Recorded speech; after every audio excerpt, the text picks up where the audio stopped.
Hello, everybody. Welcome back. Welcome back to the Watches and Style channel. This is your host, Young Brando, live from Los Angeles.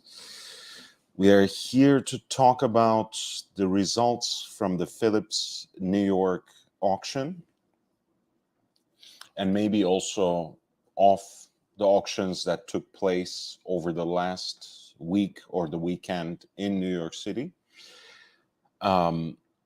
I think I will basically say a few general things first and then focus on some specific lots from Phillips and even going through perhaps more or less the entire thing, skipping over perhaps a few lots that doesn't interest me personally.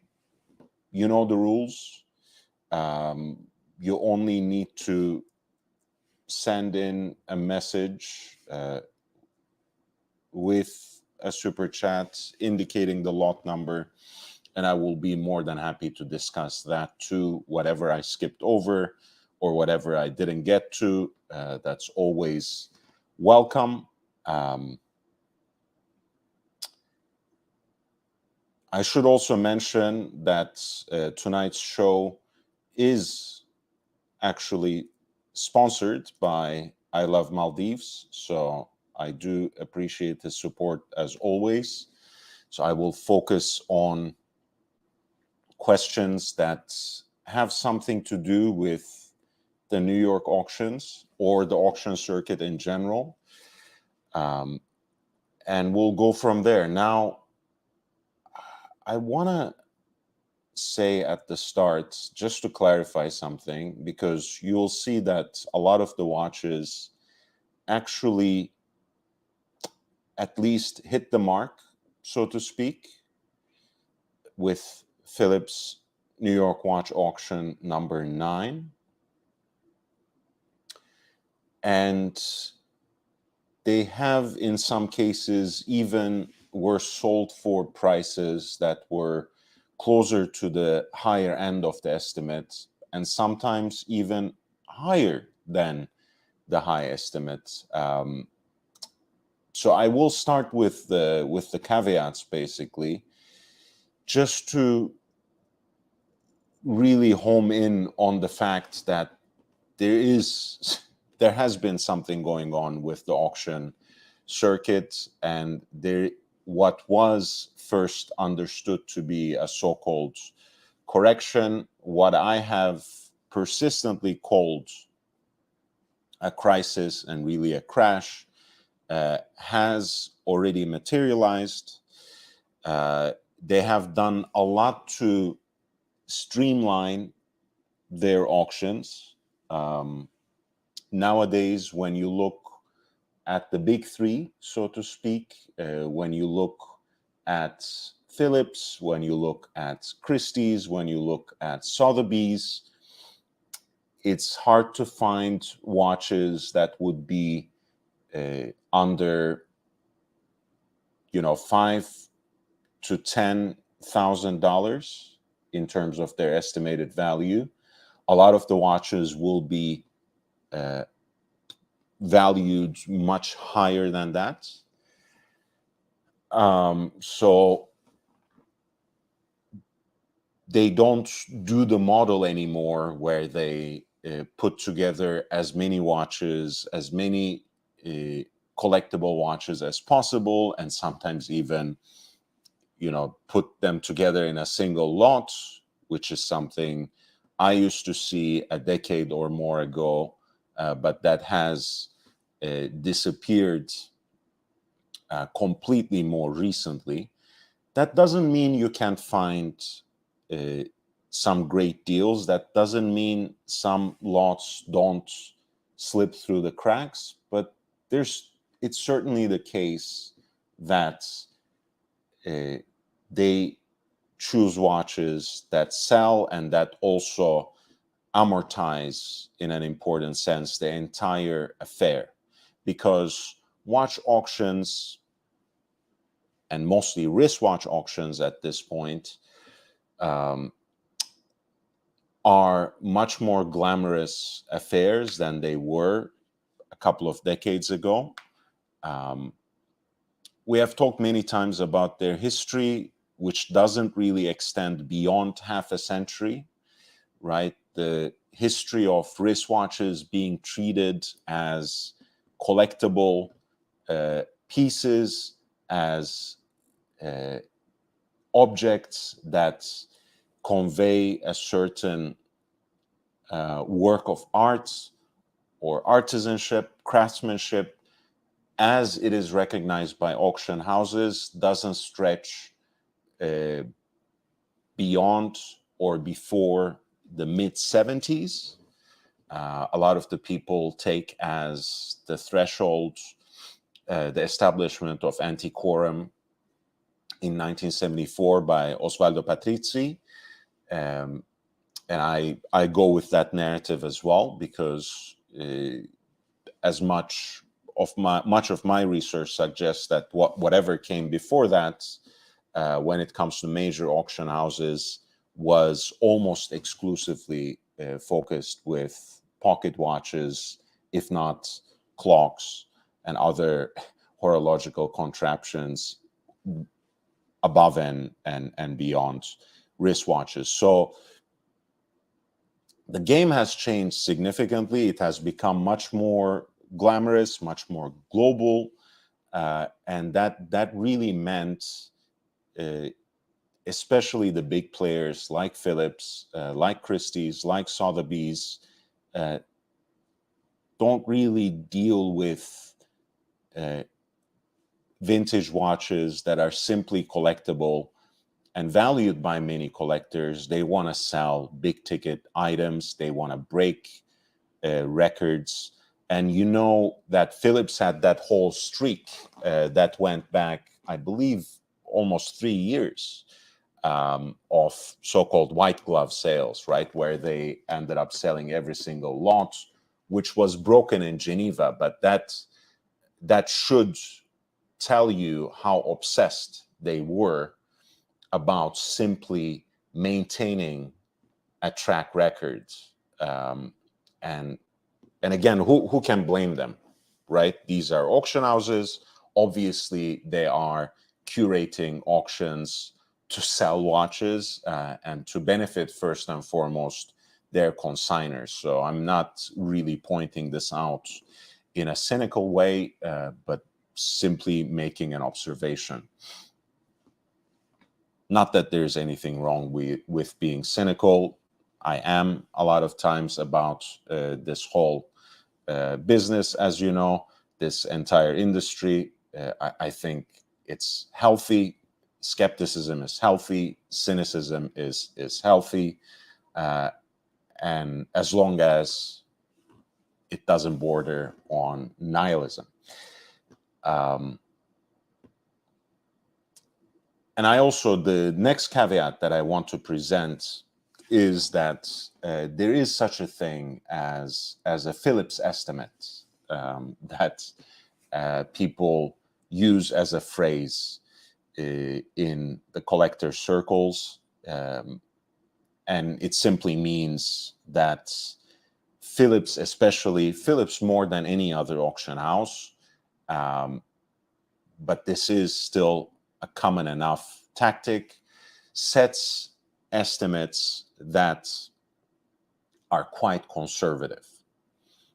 And this is also something that I've talked about before, but I think it is important enough to repeat. It benefits setting lower estimates benefits auction houses in two ways. One, and this is the obvious way that gets talked about, I think, much more often. It is a way of teasing the collectors, teasing potential buyers to make early bids and even place in advance bids in the hope that they can get something on the cheap. But also, maybe just as importantly, this is a way of making sure that that they don't come up short on that bill. Their insurance specialist will draft for them, right? You obviously end up paying much more of a premium for insurance if you estimate everything at the highest possible value. And of course, now that these auctions have become much more public, much more global, and much more ritualistic events that have a social media life, social media component, it's also the case that they want to make sure that everything sells, that not many lots sell below or right under the lower end of the estimates. So a lot of auction houses set very conservative estimates. Phillips even more so. So try not to be impressed by just about any lot we discussed today that has gone above the estimate. And, you know, remember those days again, at the height of the markets, you know, like in 2021, for example, before 2020 fall, 2021 spring still, where you would have an entire slew of lots that completely obliterate even the higher end of the estimates. That's no longer the case. And the quality of watches that Phillips curates is just as high, right? Again, the cynic in me would say they keep sourcing the same watches over and over, the same kinds of watches over and over. But then again, who can blame them? Obviously, you are going to try to source what sells. The other thing that I want to add to that is that there seems to be a new kind of balance, especially in Geneva and New York auctions, a new equilibrium, so to speak, where you have, I mean, I didn't do, this is not a scientific observation at all. I didn't exactly do accounts, but I feel with this recent cycle, and that perhaps has a lot to do with the single collector auctions that have come up, I have seen a very balanced distribution between vintage and neo-vintage classics and contemporary pieces, modern independence, so on and so forth. Because there was a trend, again, especially at the height of that post-pandemic craze, where that balance, that equilibrium was tipped for the advantage of, for the preference for modern pieces, right? We had gotten used to auction houses selling mostly vintage classics and then also some neo-vintage gems over the years and decades. But since 2016, 2017, and increasingly after 2019, that had shifted over to a burgeoning interest into whatever is new and shiny and the new kid on the block in terms of the independence. That seems to have tapered off a little bit. And again, this is not a scientific observation. It might simply change by the time next spring hits.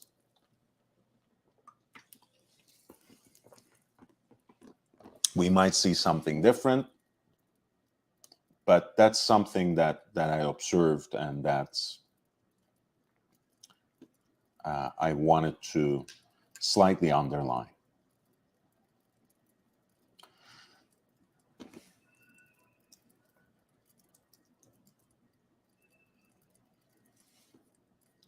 I think I will, since there is a very special episode coming up tomorrow on the Daytona, which is, of course, a subject and a watch that can hardly be covered in a single episode. I believe that's going to become at least like a two-part series. But because of that, I feel like I need to start with a nice Daytona, and that's why I also put it on my thumbnail. There were two very special pieces, I think, that were on sale.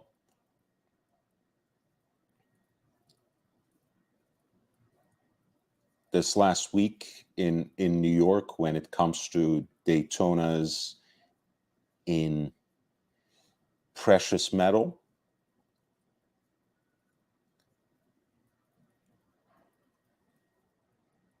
There was a very hot jump player special that somehow emerged from a drawer after decades of sitting in a pouch, apparently, 6241 with the Paul Newman dial that people call jump player special because of the particular combination of black and gold that characterizes this watch. That was a reference 6241 that sold extremely well. I think some of the best prices achieved for a jump player special,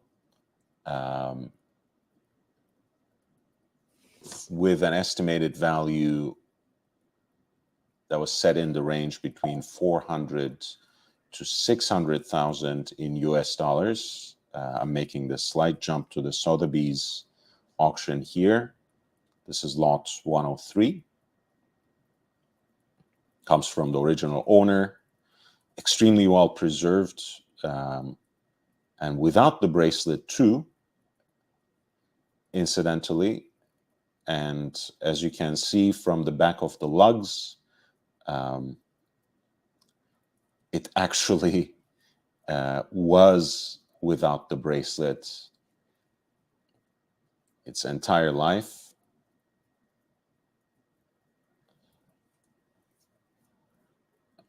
Of course, if you're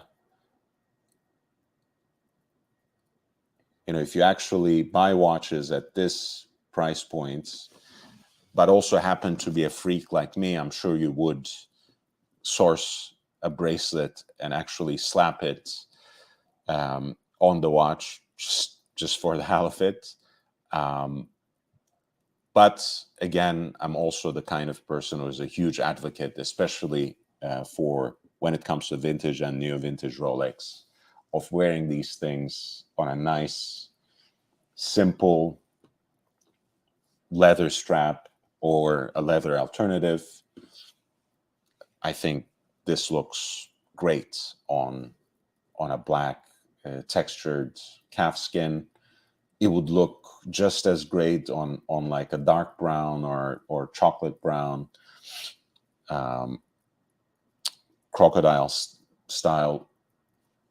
But anyway, this is one of the instances again where you realize condition trumps everything, right? You get that pristine bezel inserts, you get that impeccable dial,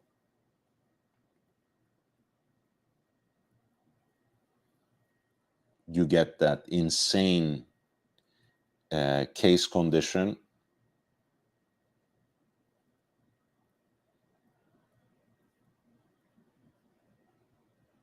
and there's just no no substitute for that when it comes to a vintage watch. And obviously, there is something to be said about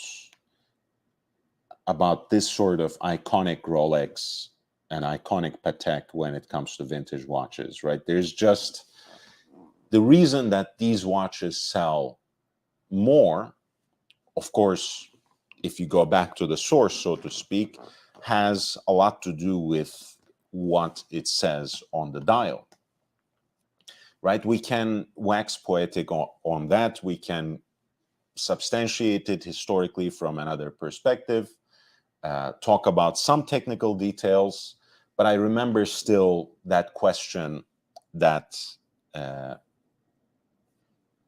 Ben Clymer asked John Goldberger or Auro Montanari in that very, very first episode of Talking Watches, when they were looking through some chronographs, if memory serves.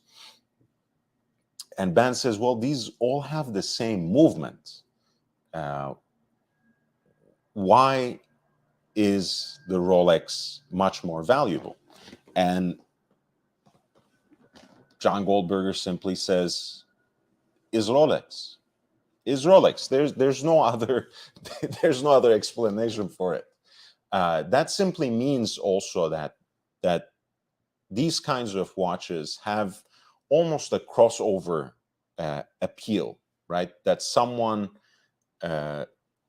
who has that kind of money can just swoop in and without necessarily geeking out over some details and nuances that us collectors and geeks drool over for days and months, they can say, hey, this is a nice Rolex, this is a nice Daytona, let me pick it up. Same thing with Patek 1518, 2499. Same thing with a lot of these Submariners and other Rolex dive watches to a certain extent that have a kind of provenance. And that's another topic that I want to take up maybe in connection to Andy Warhol's watch that was sold.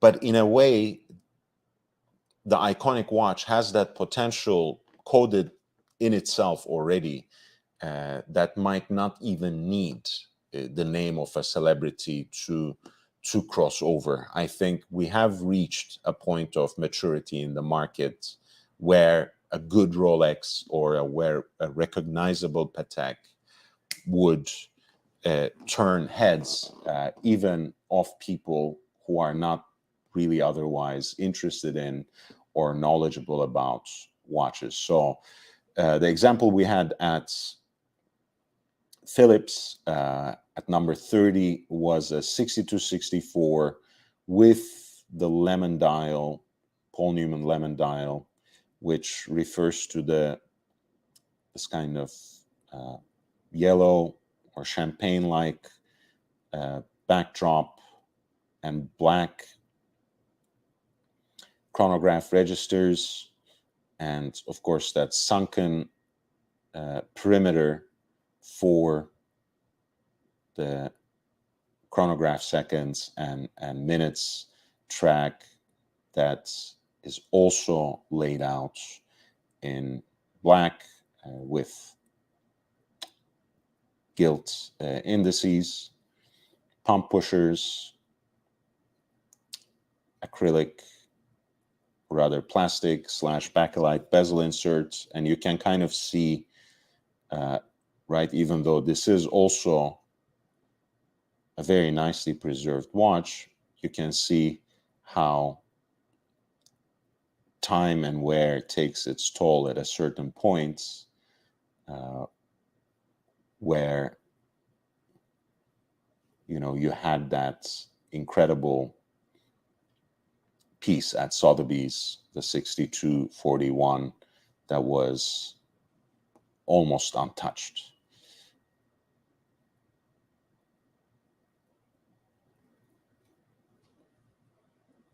And again, this is the kind of marks, of course, you see with a watch that lived with the bracelets as opposed to a watch that did not. This is a period correct riveted bracelet, of course. It does seem to me that it was perhaps matched with the watch rather than being born with it. I don't have much more to say on that, not that I have a certain proof.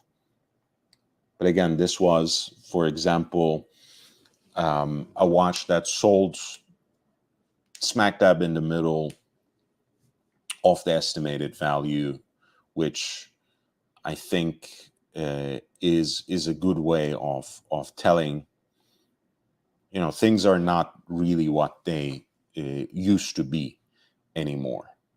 The watches that we came to recognize as six-figure watches easily and simply, like any Royal Jumbo, any Nautilus, any Aquanaut even, was going for six figures at a certain point in time, right? We're talking about time and date pieces. And in the same way, I think about 2 years ago, it would be crazy not to see, you know, 2 years, 1.5 years ago, it would be crazy not to see something like this. Not go for $1 million, I would say. But here we are. It's falls dab smack in the middle of its estimated value. And of course, that's still a good sale, but it does show you where things are traveling towards.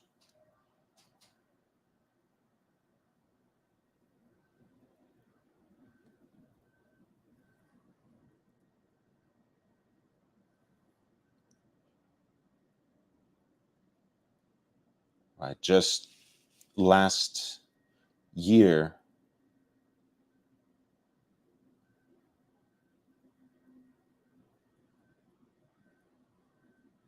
Phillips, in the summer auction, for example, just to present you a counterpoint, a counterexample, with the help of every watch. This is a 6264 that's sold with a matching Jubilee bracelet. Now, I have nothing against the aesthetic. I think they both look stunning to me. Chances are I would still wear this watch on a leather strap anyways if I could get close to affording it.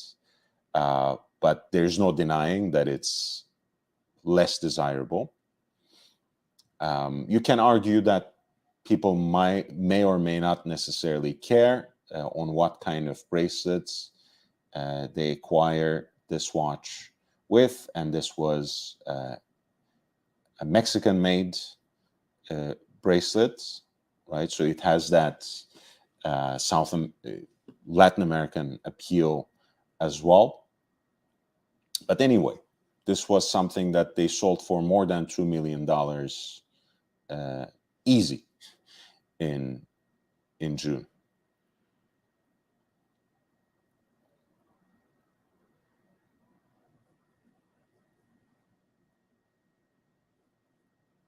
Right? And now it was not actually a seven-figure watch, even though it is in pretty good condition, comes with a bracelet that's arguably more desirable. But this is what it sold for.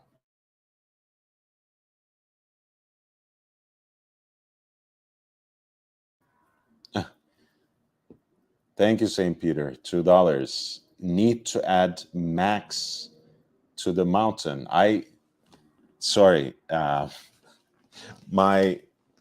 don't know where my head is today, but I'm not getting this reference. You have to explain it to me. And I know it's painful to have to explain jokes. So I do apologize, but please help me figure out what you are trying to say there. I'm sure it's really funny, and I should be laughing. But oh, you mean my little meme? Yes, I'll bring that out in a second. Right, you are saying I should add Max Büsser into the horological Mount Rushmore. Yeah, I should post this on YouTube as well in the community page. I basically took Mount Rushmore and replaced the 4 American presidents depicted there with 4 living greats from independent watchmaking. This is an expanded version of my nerdy joke about the new Holy Trinity. When I say it's Philippe Dufort, Kari Voutilainen, and François-Paul Journe.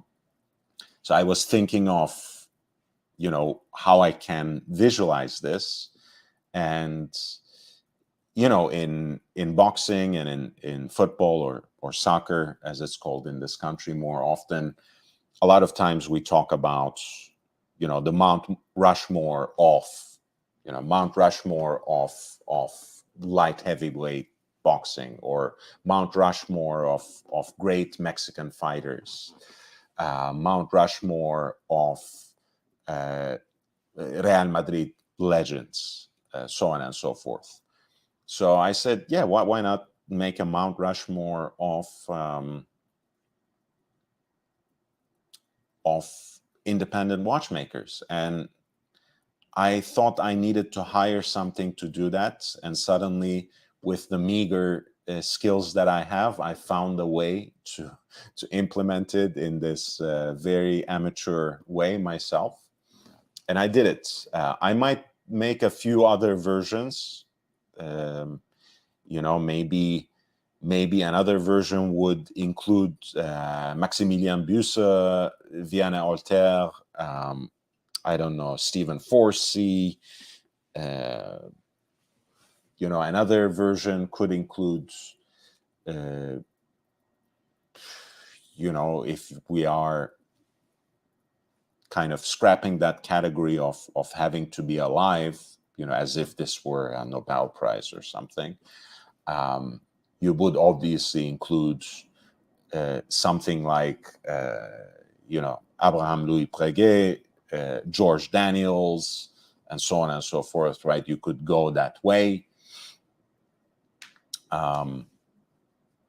You could focus on, I'm not going to give away the game because, other channels copy me enough. So I'm sure they will do similar things soon enough. But yeah, that's what I did. And yeah, maybe I should add Maximilian Büsser. They should invite me to the lab, and maybe after that I'll consider. No, I'm just kidding. I'm not for sale like the rest of the watch media. I'm not planning to sit on any CEO's laps anytime soon. So I don't know. I think Maximilian Büsser is a great horological mind in a way. He's a great marketer. He has a great story. Personally, off his brand, he has impeccable taste. I think that you can certainly see in the opus pieces that he did or curated in a way for Harry Winston. But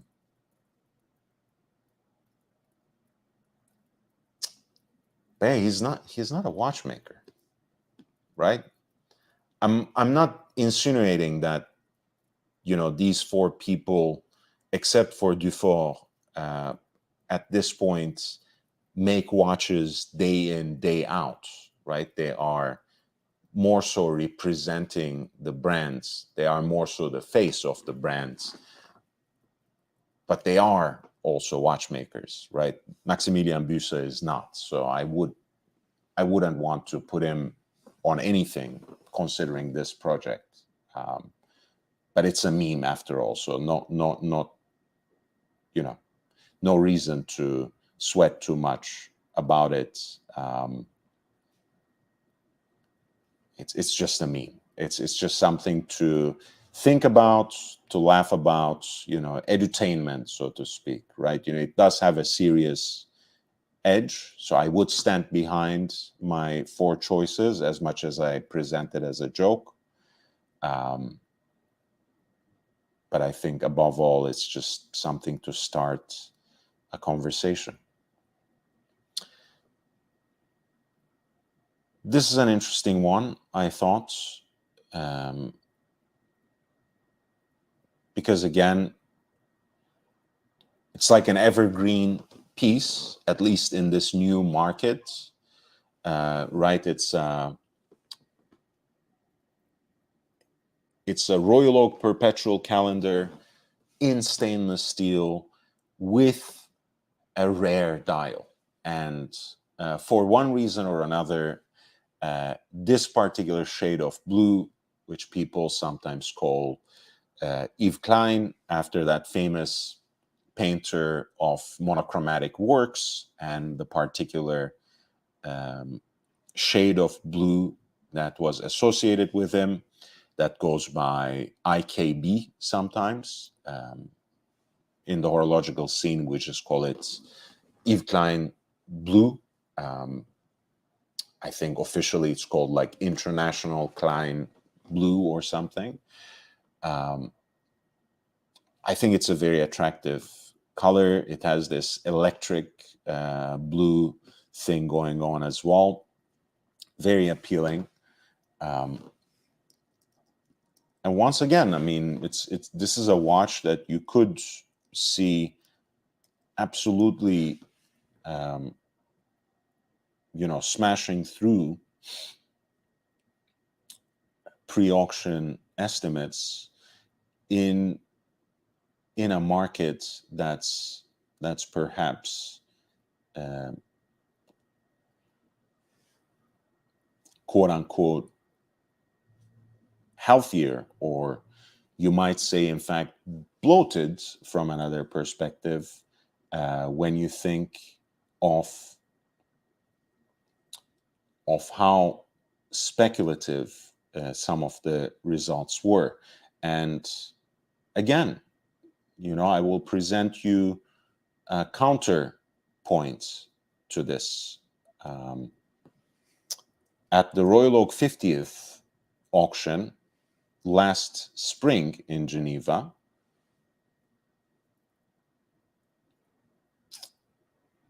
Phillips sold a watch exactly like it, similar condition. This one is number 19. I don't know if they give out the number here. I know this is a later example. But that one sold above 300,000, for example, and it had an estimate that was set in the range between 100 to 200,000 US dollars. And here we had an estimate that was set higher, in fact, 120 to 240. And the watch sold for 190,500. And again, I'm choosing pieces like Lot 30, that's beautiful gold Daytona with the Paul Newman lemon dial, like Lot 42, an evergreen very aspirational, very desirable, stainless steel Royal Oak perpetual calendar with a rare dial. They're still selling. They're still selling for me, still tear-jerking kind of prices. So I think they're still overpriced to a certain extent. But considering how they were selling just a year ago, where the crisis was already taking shape, I think should give us a few ideas about where things are heading. And honestly, again, I'm not a diviner. I can't see into the future, and I don't give investment advice on this channel. But things are going to continue on this downward trend. If you ask me, to me, the picture is really clear, right? You have the same auction house. In a way, even you have sometimes in New York crowds that are much more enthusiastic than Geneva. People love going to Geneva for watches. Not to say anything about Switzerland. It's a beautiful country. Don't take me wrong. But people love an excuse to come to New York in December. New York is beautiful in Christmas time, even more beautiful in the fall, but that's arguable. That's my personal preference. People love coming to New York for the Christmas season and splurge a lot of cash. So arguably, New York auctions in December could be more recently some of the hottest. But that's not what the trend indicates. In the meantime, by the way, please hit the like button if you're enjoying the show, if you're learning something from it. How for whatever reason, it's not too hard. It doesn't cost anything, and I would really, really appreciate it if you could hit the like button, because for a small channel like mine, it makes a huge difference. It really does.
I think this is an interesting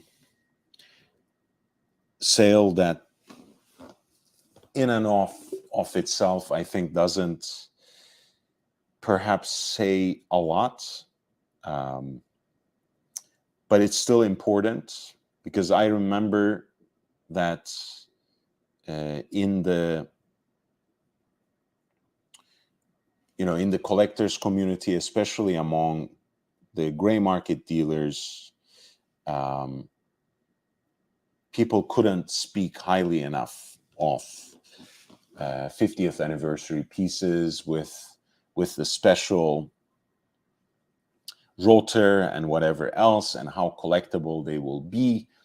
And of course, you can make that argument that that sort of collectibility is something that might pick up in a few years, or that will solidify or consolidate in the next 5 years or even in the next decade. But I think this is interesting. Again, in a room where people are not really afraid to spend the money, something like this fell right into the estimates. Things are not selling for twice or more of the retail price at this point in time, even in a Phillips auction, again, which usually brings one of the most select crowds of high rolling watch collectors. And this is one of the harder dial colors to get at retail,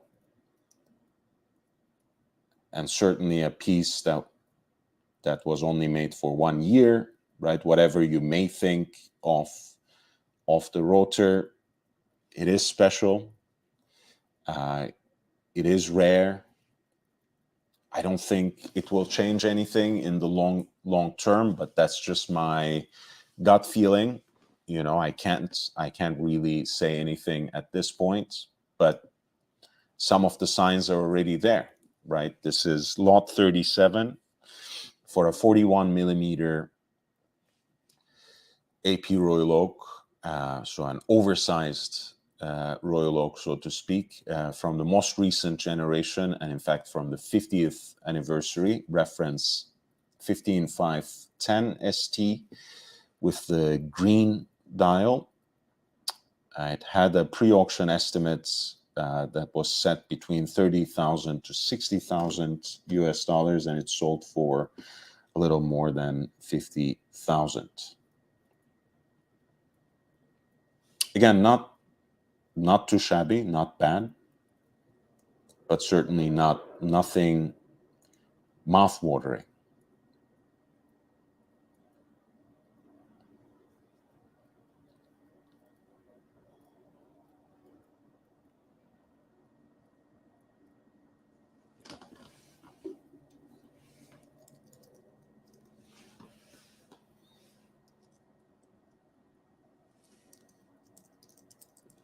Now, this is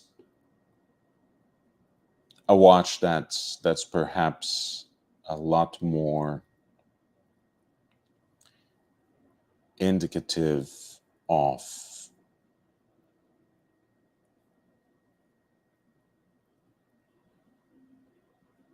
what is going on.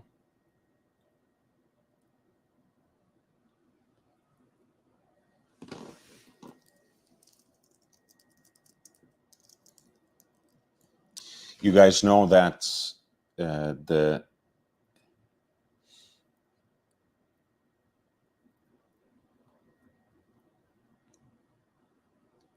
'50th anniversary is coming soon enough. In 2 years, basically, now, for the Patek Philippe Nautilus. But this was a version of it, a limited edition of it, that they made for the 40th anniversary, which is something actually inscribed at 6 o'clock in the dial, which a lot of collectors were not really happy about at the time. It's a little too much, if you ask me, but I've seen worse.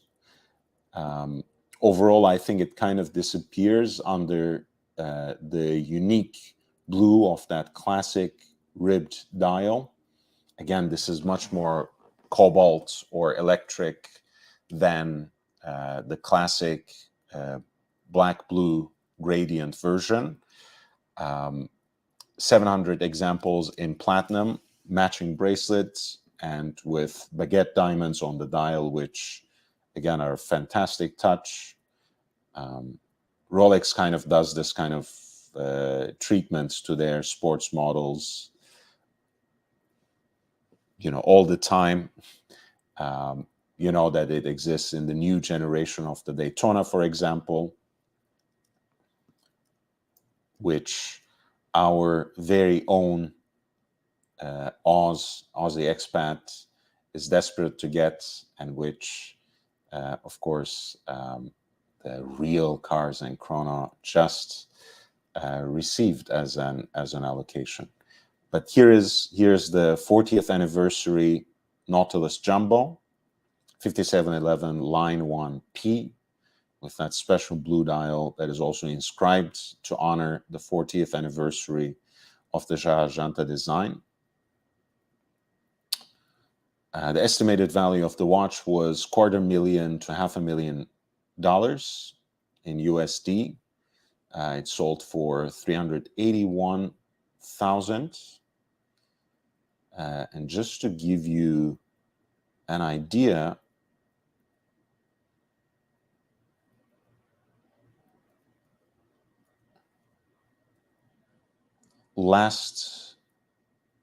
just last November,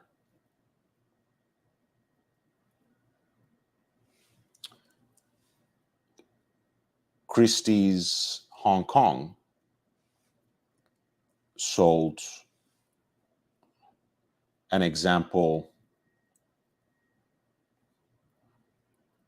for $677,000. And the estimate, as you can see, was absolutely insane. Oh, I'm sorry. My bad. That's not the same watch. Sorry, that's the more rare version. That's not even the 60th anniversary, but I did have an example. My bad. Lifting my hands. Yes, I got confused with this Phillips Hong Kong from May 2022 that they sold for more than $500,000, even though the estimate was more conservative.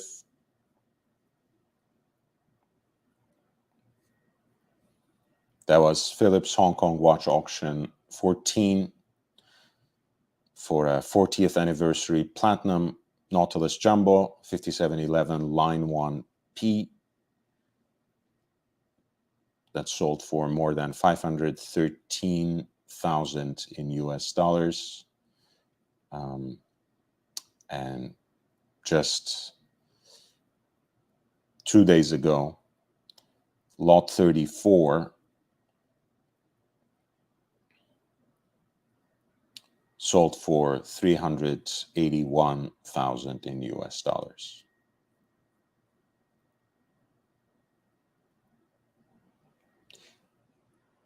No, JB, these are not those watches at all. Those were the watches that were sold in Geneva by Christie's under the heading Passion for Time. That's the Mohammed Zaman collection.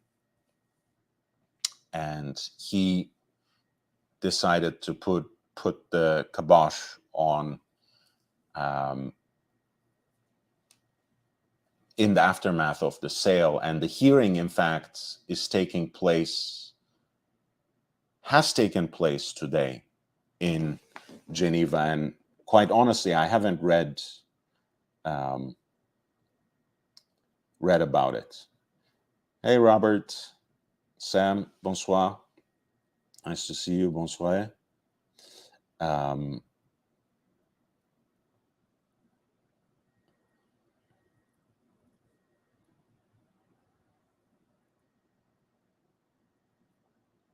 Yeah, Kadi's watches are amazing, by the way. I'm glad you got to handle an example at Watch Time New York. I think it really opens your eyes into what is out there, right? And again, you have to realize that a lot of these brands will never be as hot as a Rolex or Patek or as an AP Royal Oak jumbo, whether it's just time and date or more complicated.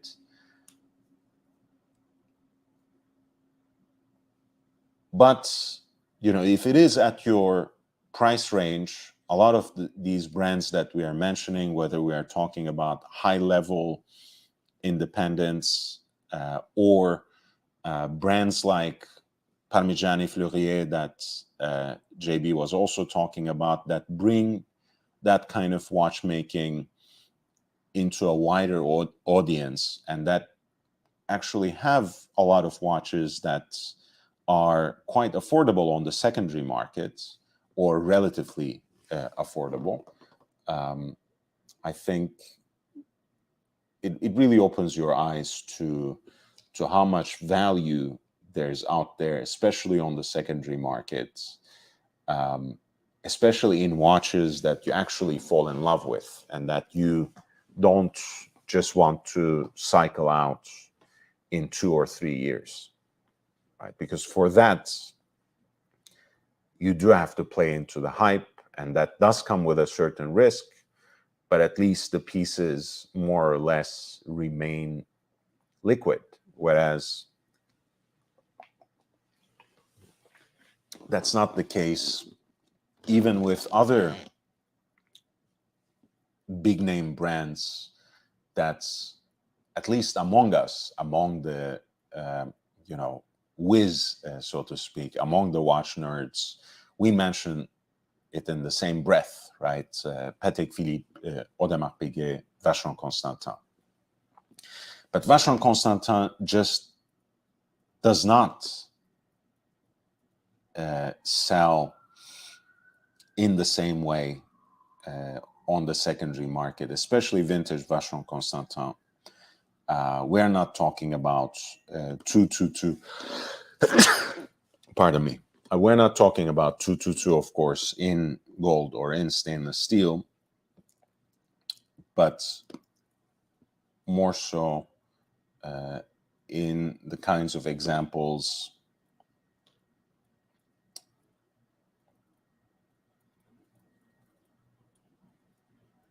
that we see here.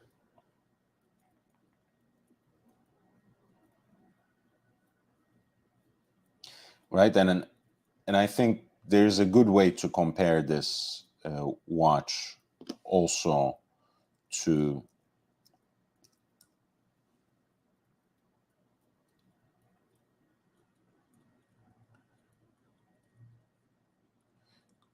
the Pateks.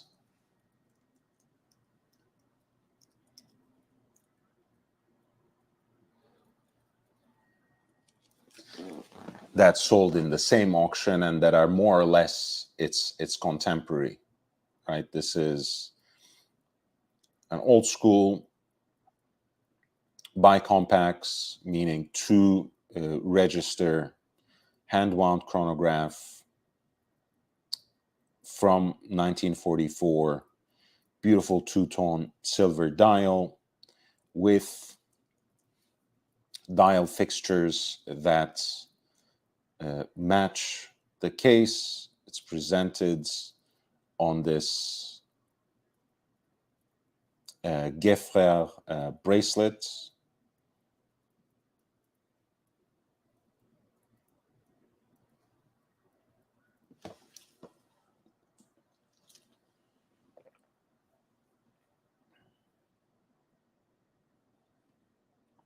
Built on a 13-ligne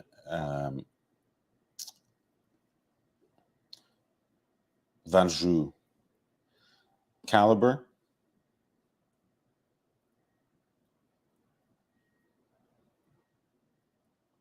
.34 millimeters.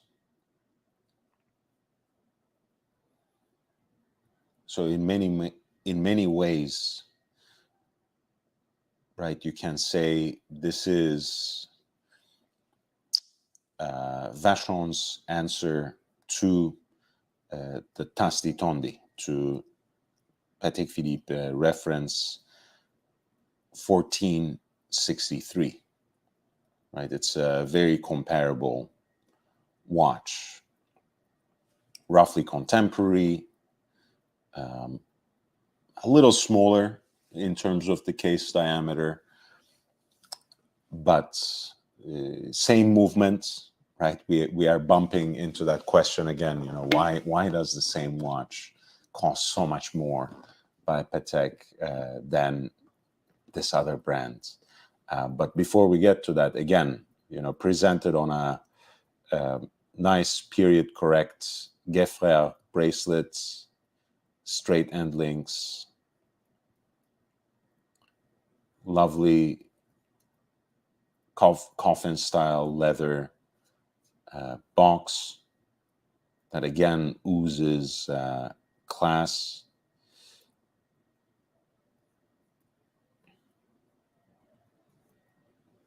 The case is in beautiful condition. You know, those swooping lugs are quite nicely preserved. So are those hallmarks that you see under them, crisp and legible. And this was a pretty conservative estimate, 15,000 to 30,000. The watch sold for a little more than 50,000, 53,340 US dollars was the hammer price. Again, there's some great deals to find when it comes to these auctions still. Relatively speaking, again, you know, $50,000 for a watch is obviously a lot of money. But if you compare it to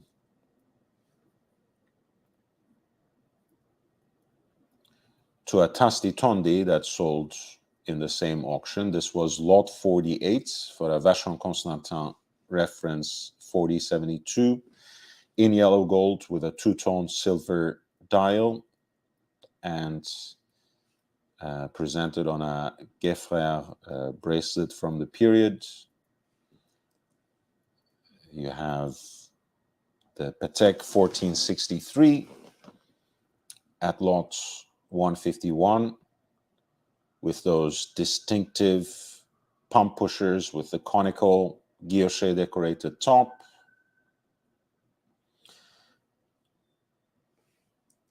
Silvered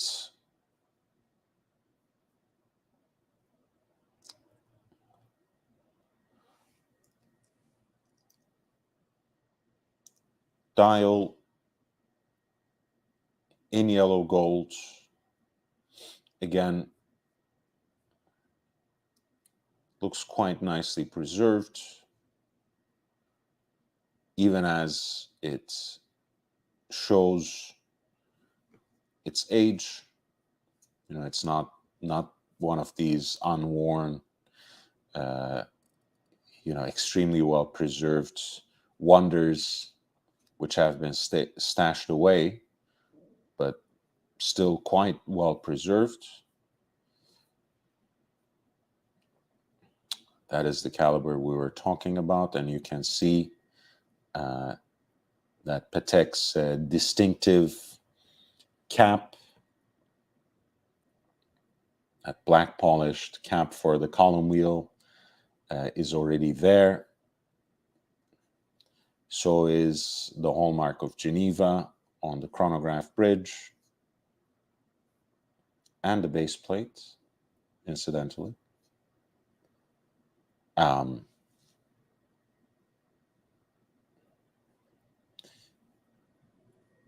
Swan neck regulator and everything. So you can see, even for a movement that's beating away under the hood, all those remarkable details are largely still there, have already been there, I should say. And the Arabic numerals on the dial are complemented by feuille hands, leaf styled, with the chronograph hands thermally treated, so to speak, flame blued. And that goes for the centrally deployed chronograph seconds hand, as well as the indicator for the 30-minute totalizer at 3 o'clock. What a beautiful design, right?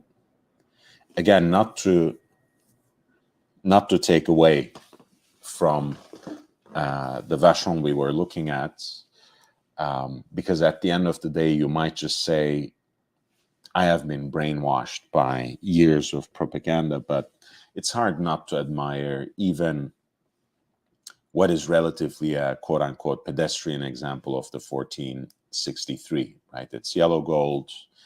It's a pretty quote-unquote commonplace style, even though it's well preserved, but just the proportion of that crown with the chronograph registers and how well placed it is, those kind of mushroom-like pushers with those conical tops that just feel a certain way in your hand as well. I would love to own a piece like this. But anyway, this sells for $150,000, right?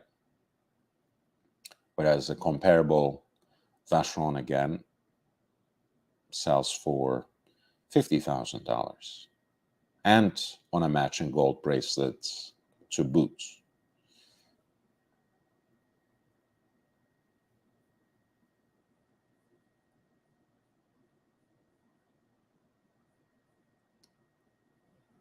Hey, G Gadwa, how are you doing, man? Nice to see you. You met Kari as well. He doesn't quite speak English. Well, I don't think you speak Finnish, but we don't hold that against you, do we?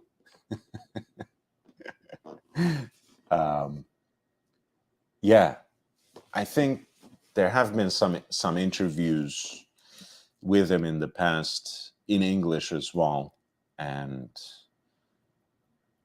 let's just say it's not his forte.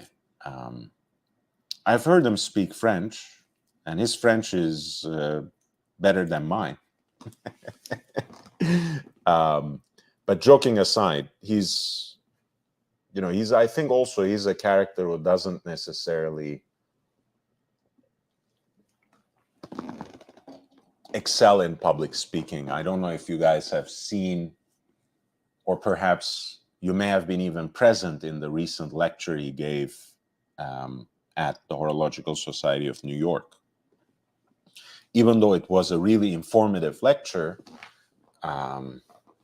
I didn't really find him to be the most engaging orator, so to speak, which is okay, right? He's a watchmaker, and a great one at that, with something as noble and as crafty, so to speak, as engine turning decoration as his specialty. So,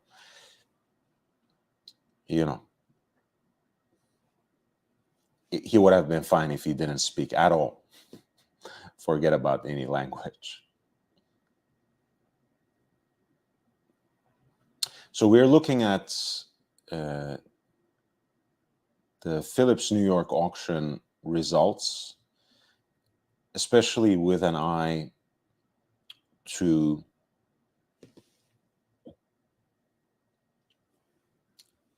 how some of the hotter pieces have performed, which I think actually was, if not bleak, certainly underwhelming, considering how you could see the same pieces sold by the same auction house just a year ago for significantly higher. And we are also looking at pieces that, again, not necessarily have fallen under the radar, perhaps, but that do still represent in this climate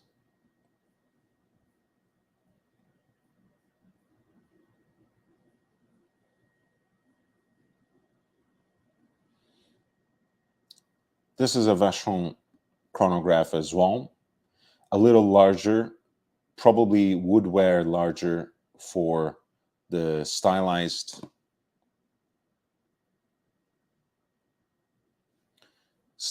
lugs, you know, very distinctive.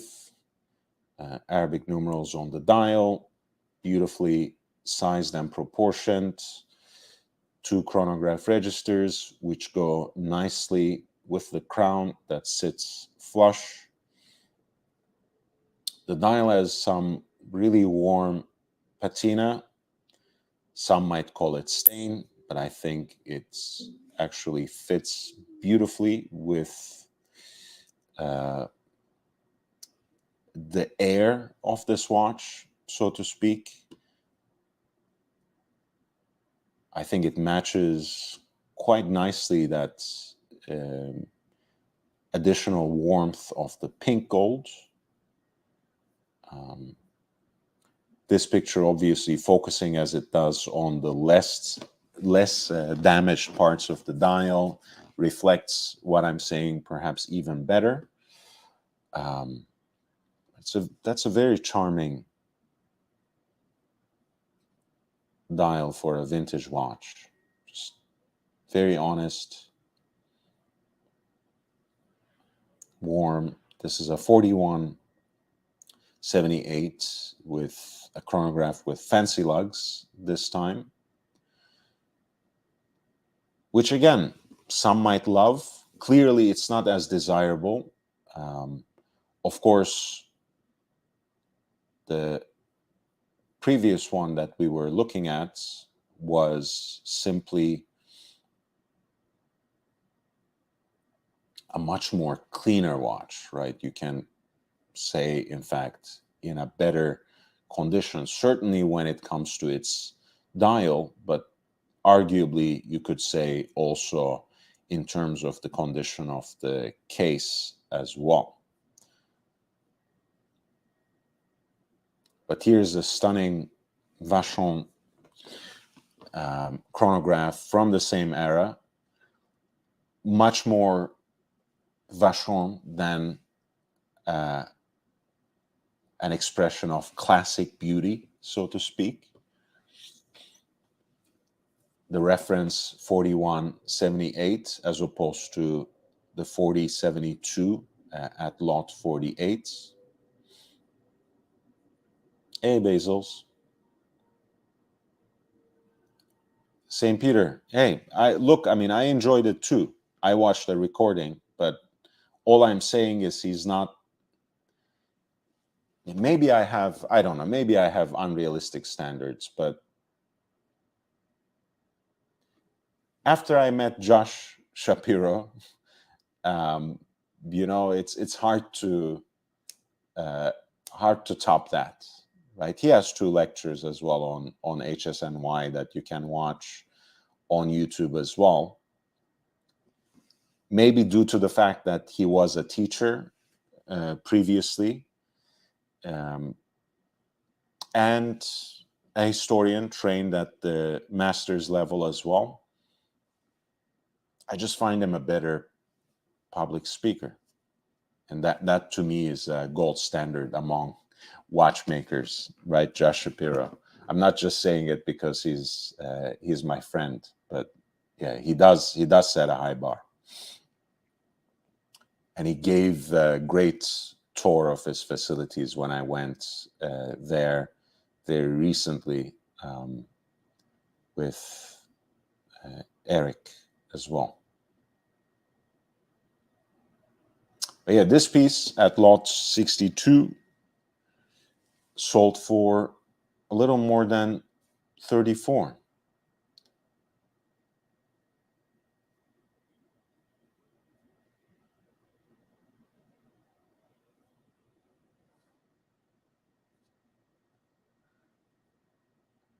And again, comparable in every way to both the Vacheron reference 4072 that we were looking at and a Patek Tasti Tondi 1463. But of course, a much more stylized, much more distinctive watch, not necessarily in top condition.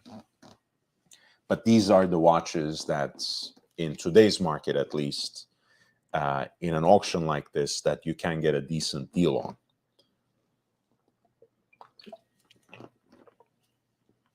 And again, removed from the tensions of an auction, you can potentially find much better deals on watches like this as well.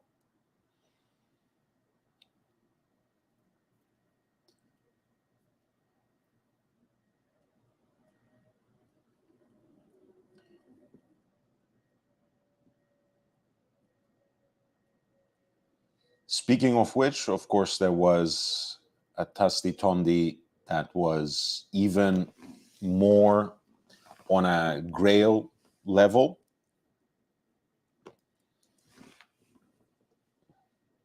Of course, this is a little more niche,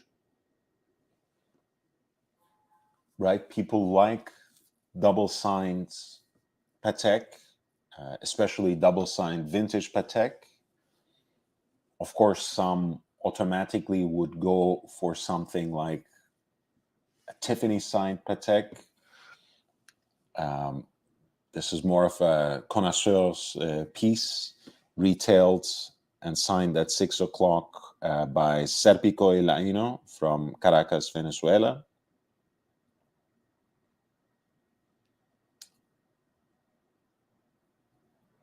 A so-called pink-on-pink watch,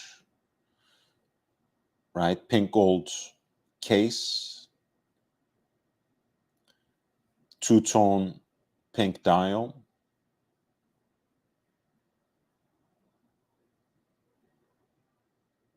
And I mean, look at those lugs, right? As I said on one occasion, you know, they call them teardrop lugs because they bring tears to your eyes. But look how beautiful that is. And once again, I can't rave enough about the pushers that actually give the nickname to the watch, like the round pushers, the Tasti Tondi, these conical tops that are engine turns, and that just plays beautifully with the entire aesthetic of the watch, right next to the crown. It also has a nice haptic feel as well, if you care about such things. But this is the stuff vintage watch collecting dreams are made of. Beautifully preserved, pink on pink.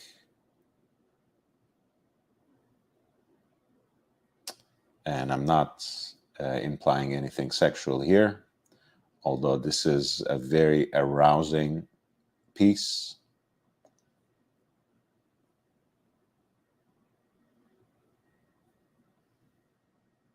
Incredible. This was lot 55 for a Patek Philippe Tasti Tondi, reference 1463 chronograph, retailed and thus signed at 6 o'clock by the famous Caracas-based dealer Serpico y Laino as well, from 1948, sold for $565,150 in US dollars.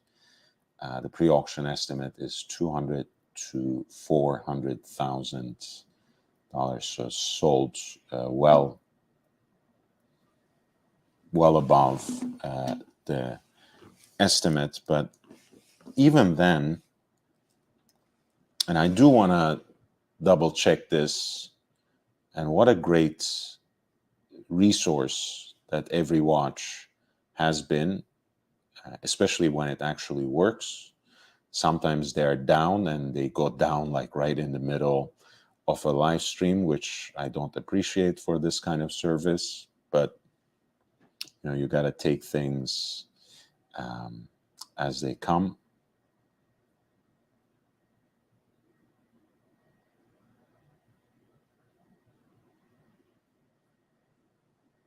But yeah, there are not many examples of a pink-on-pink Tasti Tondi that come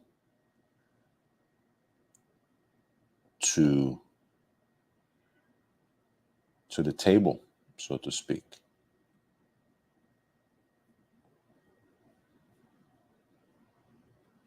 Right? Just in November, Phillips sold in Geneva another example that perhaps looked slightly less impressive.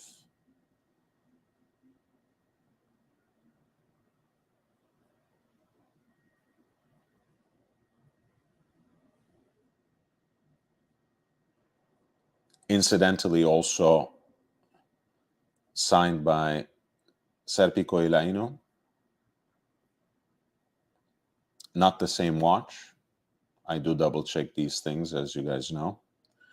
And that sold for a little more than $500,000 as well.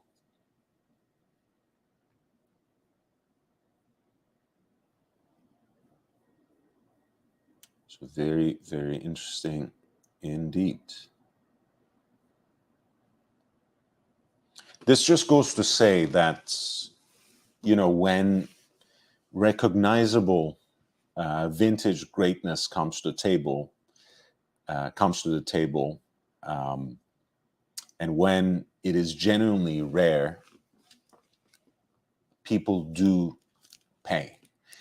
I think that to me is one of the lessons, actually. And you remember when we were first talking about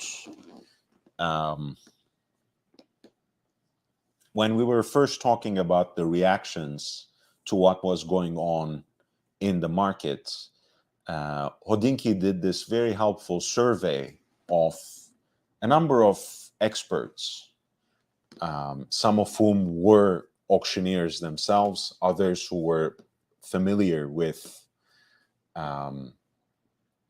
the auction circuit. Eric Wind was interviewed, and again, you know, just as a disclaimer, I want to share that Eric is a friend.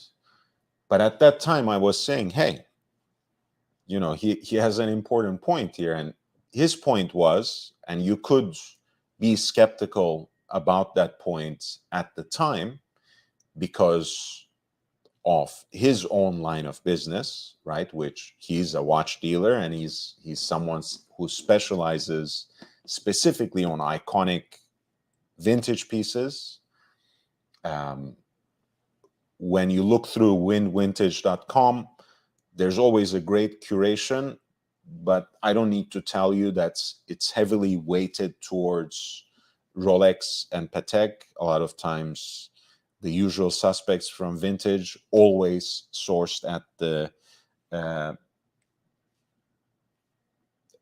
great condition, at least unpolished by Eric's highest standard. But he was simply saying that, you know, the entire market is experiencing a downturn that is predictable, that is expected after such a speculative era. But I'm not quoting him verbatim, by the way. We could go back to the article and read it. But he was basically saying, however, you know, for reliable vintage pieces, for the most part, they will retain their value. And the examples, the pieces that will suffer most are those that have been hyped up beyond recognition, and they will come back to more earthly levels. And time has proven him right? In the sense that even the most hyped up watches that we have been looking at so far, they have dipped significantly from the heights they had reached in the middle of the post-pandemic craze. And they will continue to fall. But when something rare and desirable and well-preserved comes onto the market, that still seems to demand a premium, at least a very respectable price. And you can say, we'll talk about this as well, you can say the same thing about contemporary independents that make watches in extremely limited numbers, where it's almost impossible to get an allocation.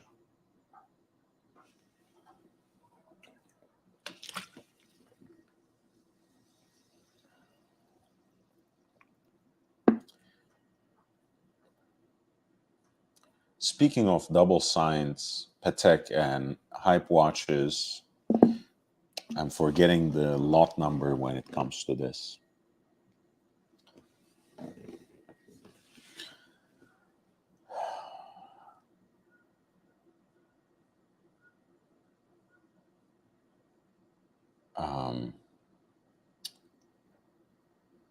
But there was a double-signed Patek, I think towards the end of double-signed Nautilus, I meant to say. It was towards the end of the lots in the auction, I think. Yeah. I mean, look at this, for example.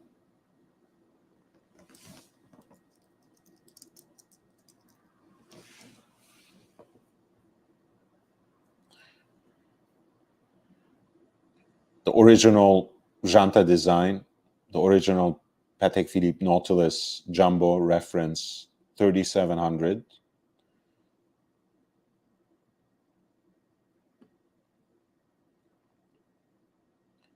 Nice condition, great dial.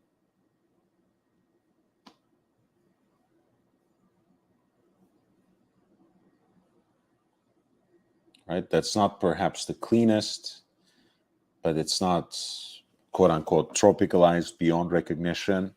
Signed by that famous Lucerne based dealer, Gubelin.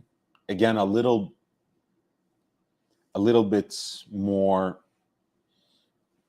you know, outside of the usual suspects, right? It's not Tiffany and Company. It's certainly not Cartier or Bulgari, which are much more rare and have a kind of mystique of their own when it comes to watches like that. It's not like Serpico e Laino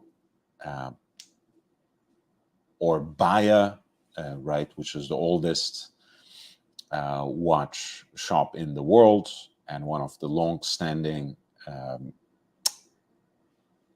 associates of Patek Philippe as well. But anyway, very, very recognizable dealer and name, a double-signed Patek, classic Nautilus. This is lot 127 for a 3700 line 1, which had the pre-auction estimates set between 80,000 to 160,000 in US dollars and sold for 114,300. So it's, again, this is the sign of the times. One and a half, 2 years ago, any Nautilus was selling, any Nautilus Jumbo was selling for this kind of price point. And in today's market, you can get a double-signed Jumbo from the original generation for something like this. And again, you know, it's not something made up in the sense that there is an extract from the archives of Gubelin.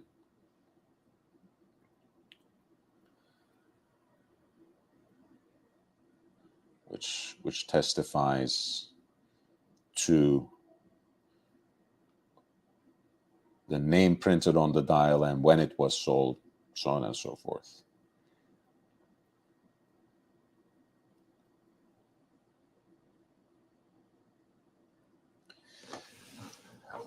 But this should just go to say, and this is what I want to emphasize here that once that widespread craze, where a lot of different speculators entered into the market without knowing watches, once that dissipates, once those people get out of watches, and at times with some significant financial losses, these kinds of niche aspects of watches that add a certain premium will still make a difference, but it won't be making waves, right? We can't expect something like this to go for $250,000 anymore, or 200, or even 150, right? It crosses into the six-figure territory, but not with the kind of certitude that one was expecting it with just even a year ago, you can say. Let me see if I can quickly find a similar jumbo on every watch. This is not something that you guys know. When I do these kinds of special reviews, I usually prepare for days. This is something that I had maybe half a day, and more like 2-3 hours to prepare, and not really in the way of being 100% focused. So I do apologize sometimes when I have to look for things on the spot. Let's see if I can find an example that was sold recently enough that was double signed.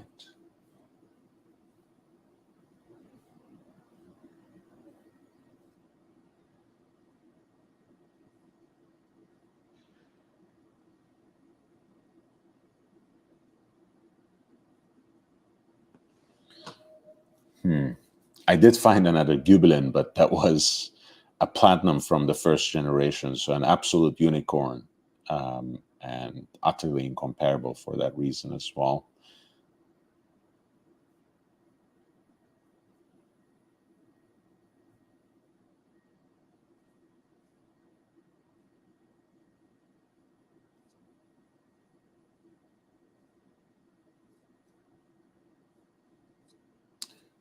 Of course, I've found a Tiffany.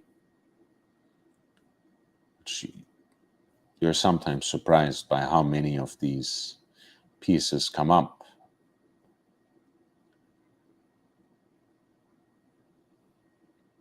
Which is something that should be in their archives, right? In Tiffany's archives. I mean, how many original jumbos reference 3700s in stainless steel could Tiffany have sold? Anyway, here's another one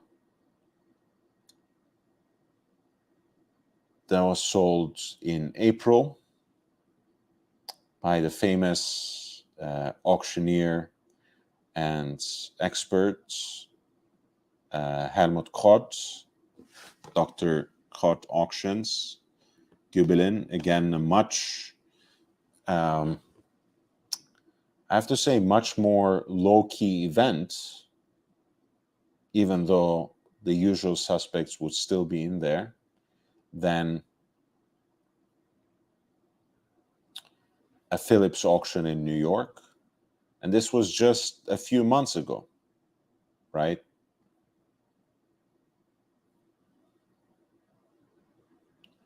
In April, late April of this year. And he sold one of these, or they sold one of these for $135,000.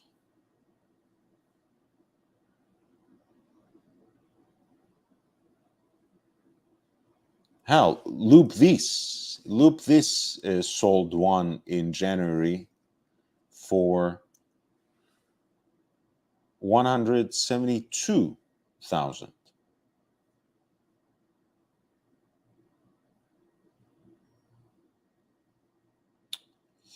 So, yeah, there you have it. There you have it. Everything is in a kind of free fall. I mean, arguably, of course, you can say that this particular example by loop this being a full set rather than something that simply arrives with an archival extract is more valuable. I can't really argue with that.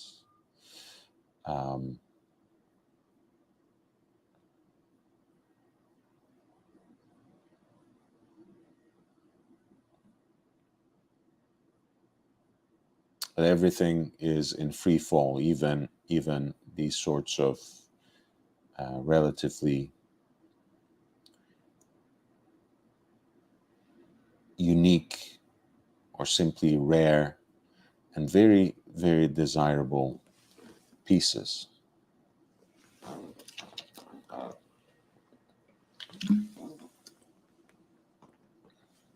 We were just talking about, of course, Patek Philippe minute repeaters. And I would highly recommend that you watch that episode of Rare that I did on references and auction results as they concern Patek Philippe minute repeaters. I'm going to share this as a link in the chat. That is a new series where I focus on an iconic model or perhaps a modern classic. You know, I did one on F.B. Jean Tourbillon, another episode on Patek Philippe minute repeaters, and the Daytona episode is coming up tomorrow, although I feel like it will end up being split into a few different chapters, maybe simply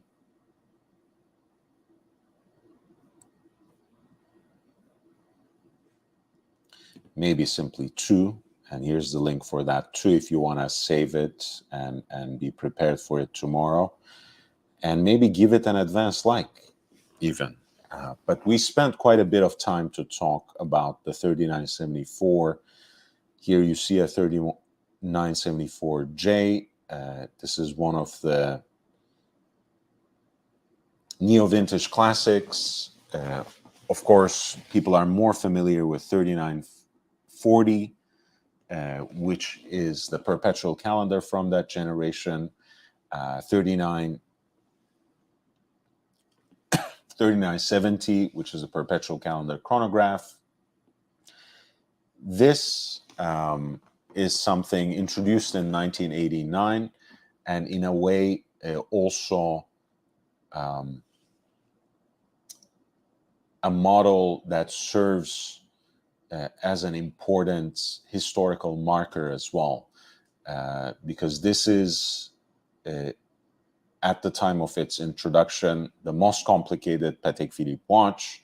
This is, at the time of its introduction, also a stamp on Philippe Stern's commitments to the minute repeater as a genre, so to speak.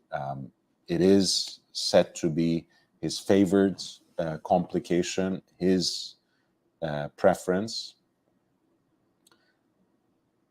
And of course, in addition to being that sort of neo-vintage classic, a herald of modernity for Patek Philippe,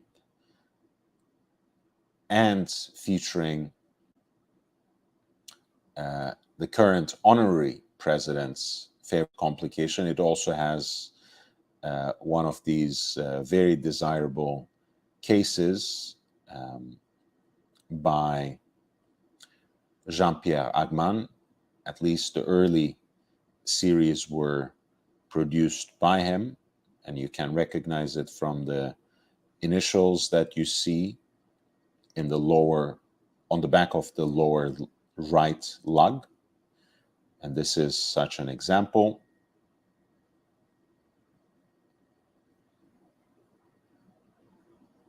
Beautiful micro rotor movements, barleycorn guilloche in 22 karat gold, of course the hallmark of Geneva, black polished stainless steel hammers, the Calatrava cross cap on the centrifugal governor, nicely preserved. In this case, the piece comes with both the original opaline white dial and kind of champagne, or doré, as they sometimes also call it.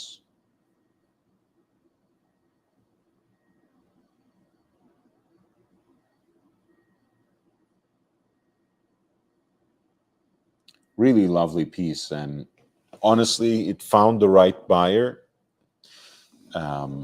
presumably, because having been listed with an estimated value between $250,000 to $500,000, it actually sold for $635,000. So that is very encouraging in a way to see, because again, this is just an incredible piece, so important for the modern history, so to speak, of the minute repeater, so representative of how Patek wanted to carry that tradition forward. You know, first time with an automatic movement, features that modern edition of the centrifugal governor, which deals with the setting the tempo, of course, of the chime. And again, the most complicated watch when it was introduced in 1989 in Patek Philippe's catalog.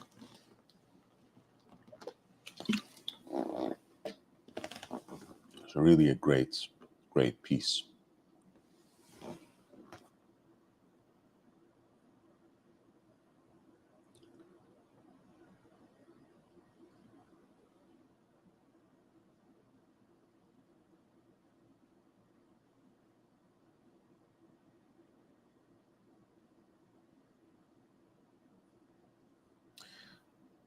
Maybe I'm overloading on Patek a little bit, but so I want to change the pace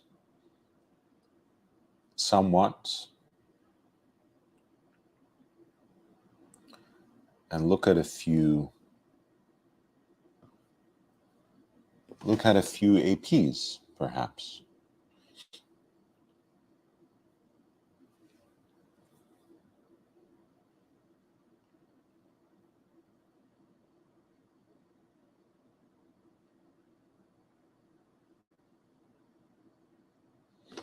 And then we can perhaps shift gears to some modern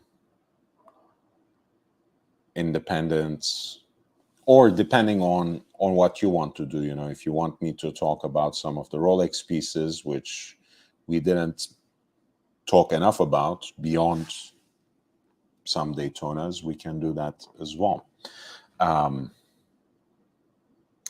This is a B series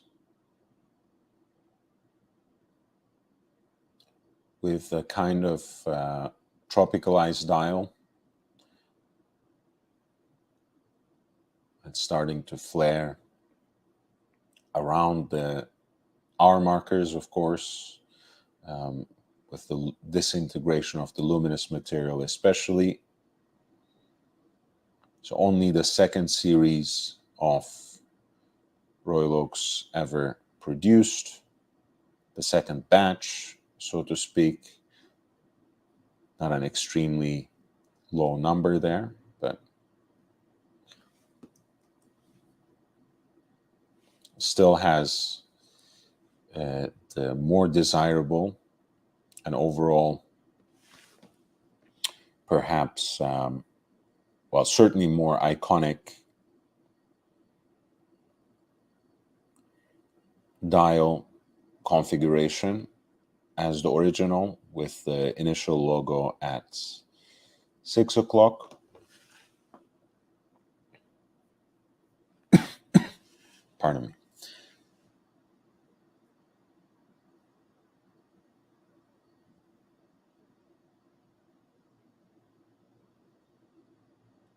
The piece comes with a certificate of authenticity that confirms its sale in July of 1976. Of course, an A series is A series, but these B series examples, having preserved the original dial configuration, are also very desirable. Once again, the estimated value being set between $45,000 to $90,000. This one sold for a little more than $82,000. And that's for people who want to acquire a Royal Oak jumbo, period, but especially a Royal Oak from Royal Oak jumbo from that first iteration. It's quite encouraging, right? Because when we go, let's see, to more than a year before, perhaps. Let's go to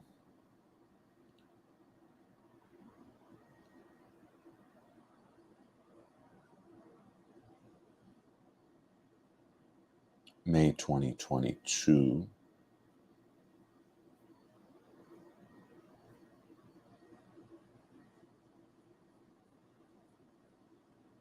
Perhaps that's not fair, though, because this is almost a pristine example that I found. So maybe it's not fair to compare it to that.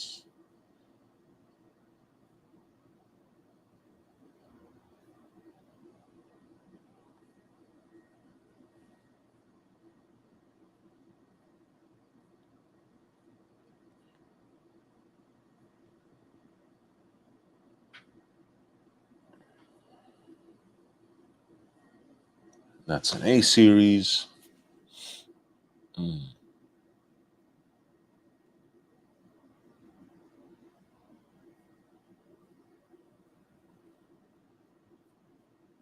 It's also an A series.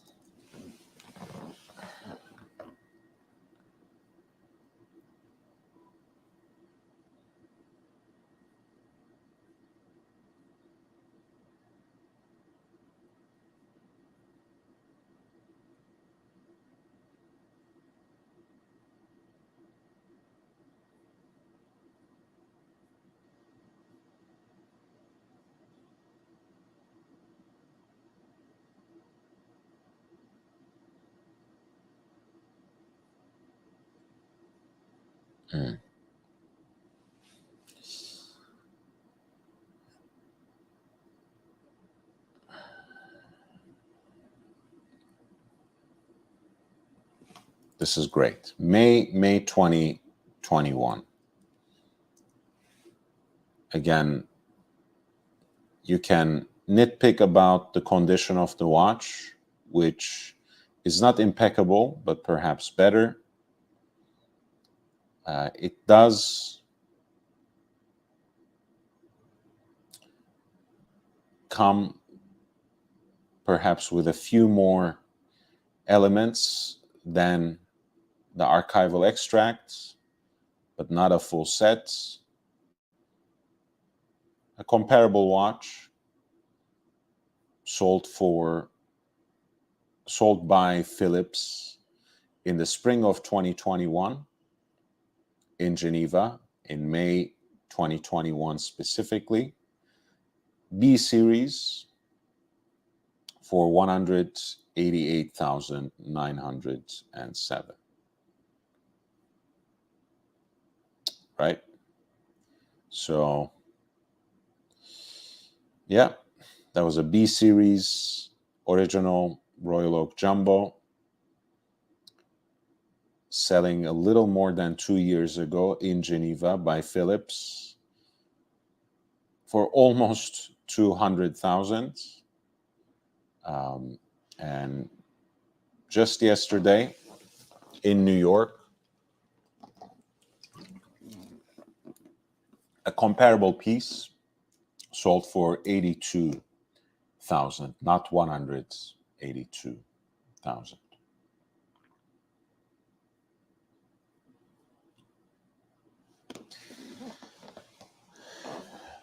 Fun times.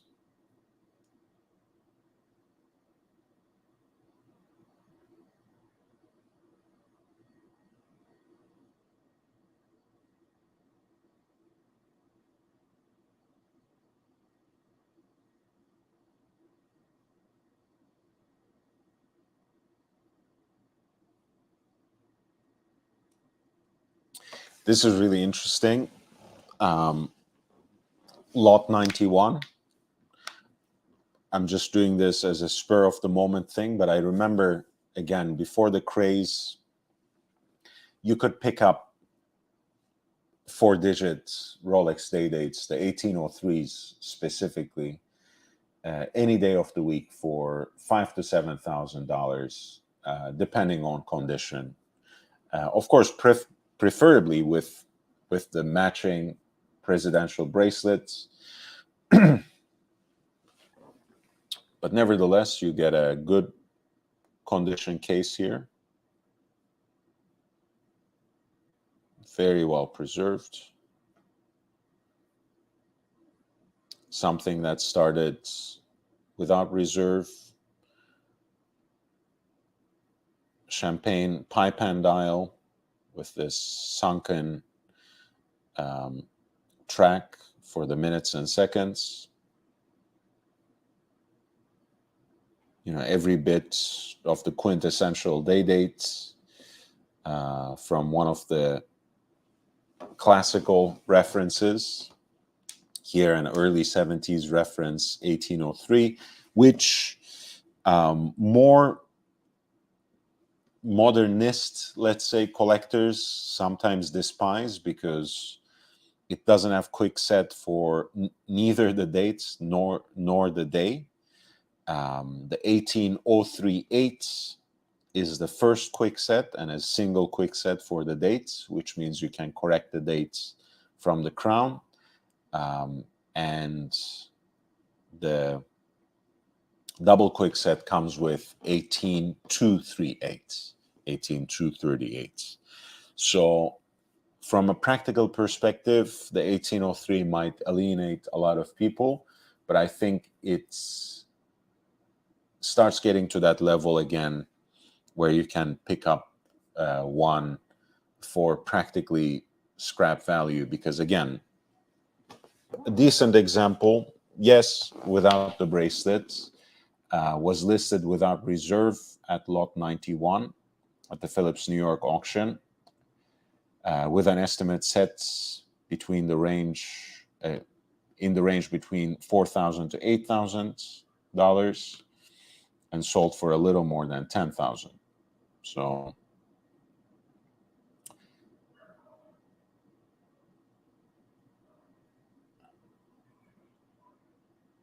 Very interesting.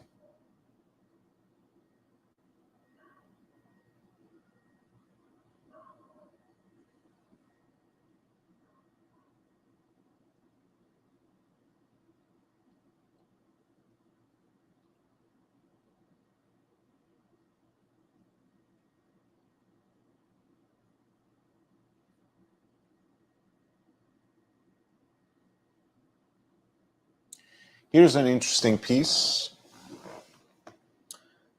at lot 99. This is for many, I think, a grail level vintage Daytona. It's not only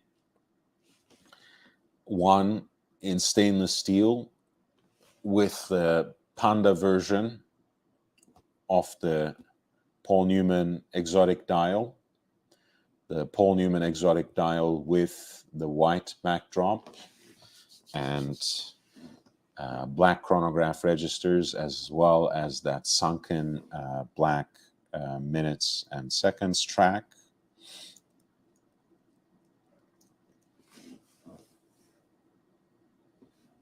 And not only that, but it is also one that is co-signed by Tiffany and Company.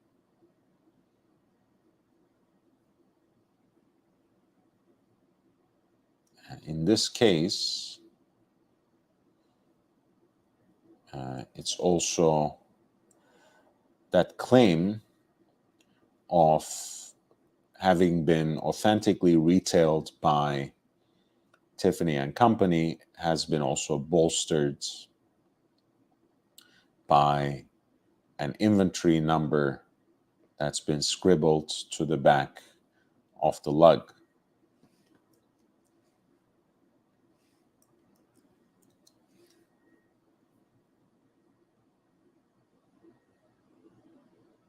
Now, of course, this is a category where you can't really find an example that comes up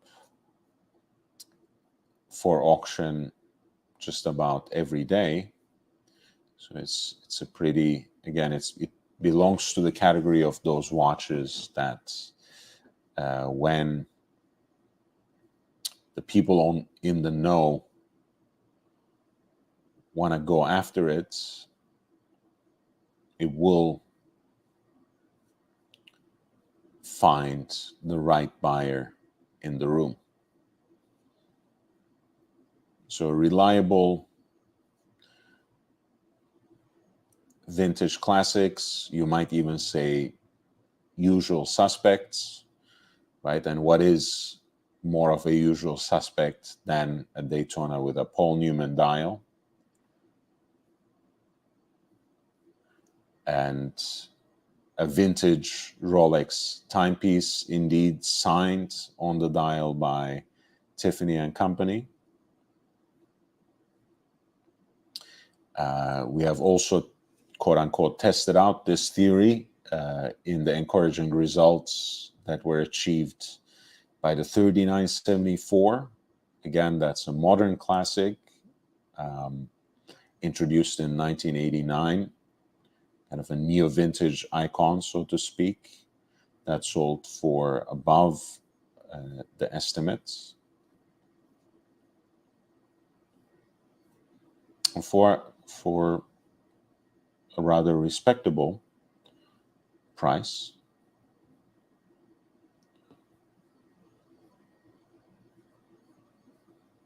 If not necessarily earth-shattering.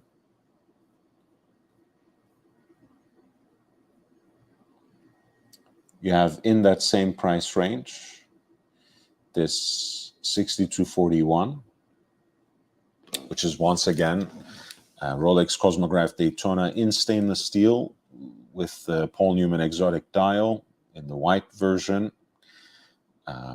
Bakelite plastic bezel inserts, pump pushers, retailed and signed on the dial as well by Tiffany and Company, and sold for more than $673,100 in US dollars.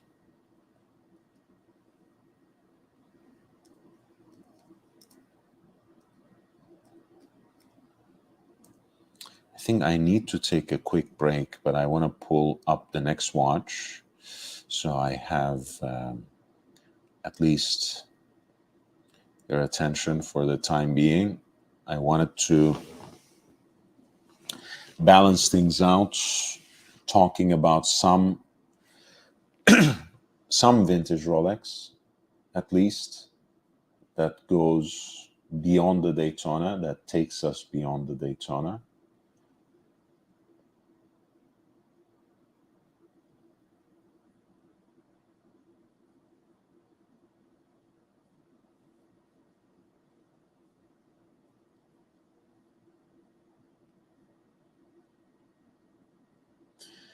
You guys know I detest the G-Shock. It's a long story, so we won't be talking about that in this show, unless one of you wants to jump on the panel and teach me what makes it so incredibly precious. Of course, I'm more than happy to listen.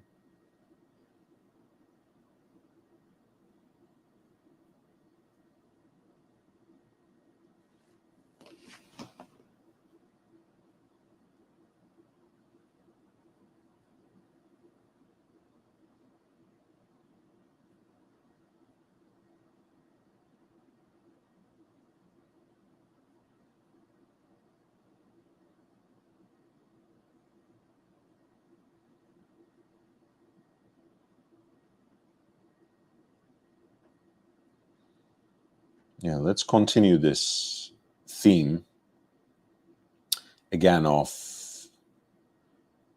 these unpredictable pieces. This is something called the Space Dweller. It's essentially a version, and this is something of an apocryphal story, but it's a version of the reference 1016 Rolex Explorer that was made for the Japanese market.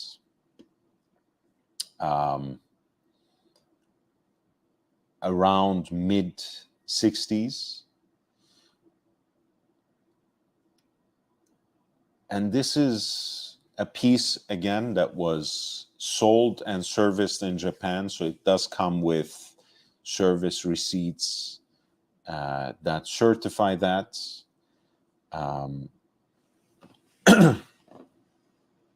Essentially, this was incidentally one of the watches, by the way, that was featured in that recent episode of Man Climber Presents.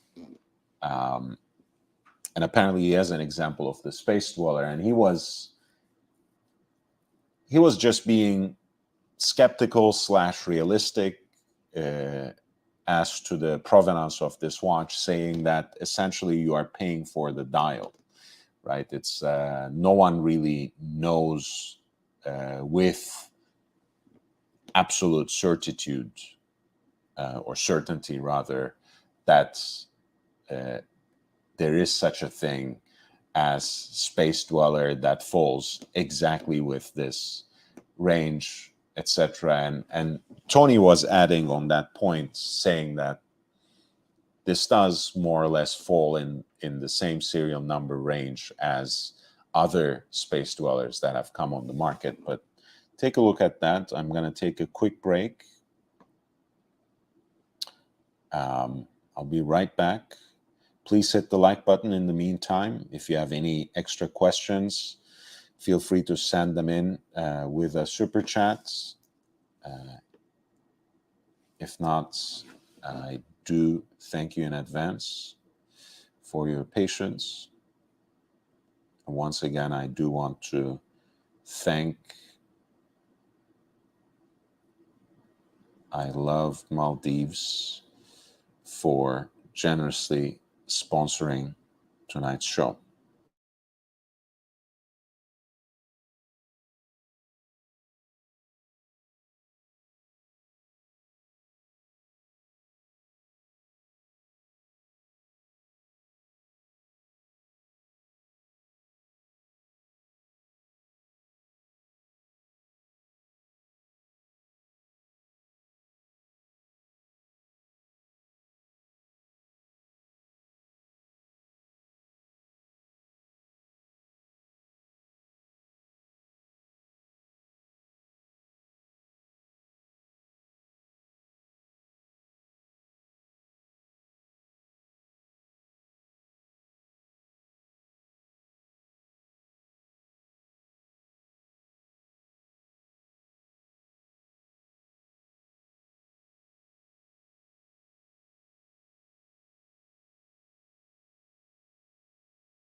Also, I wanted to share, I don't know how many people will get the reference, but I'm wearing that famous patched and ripped jeans that have become mythical in time.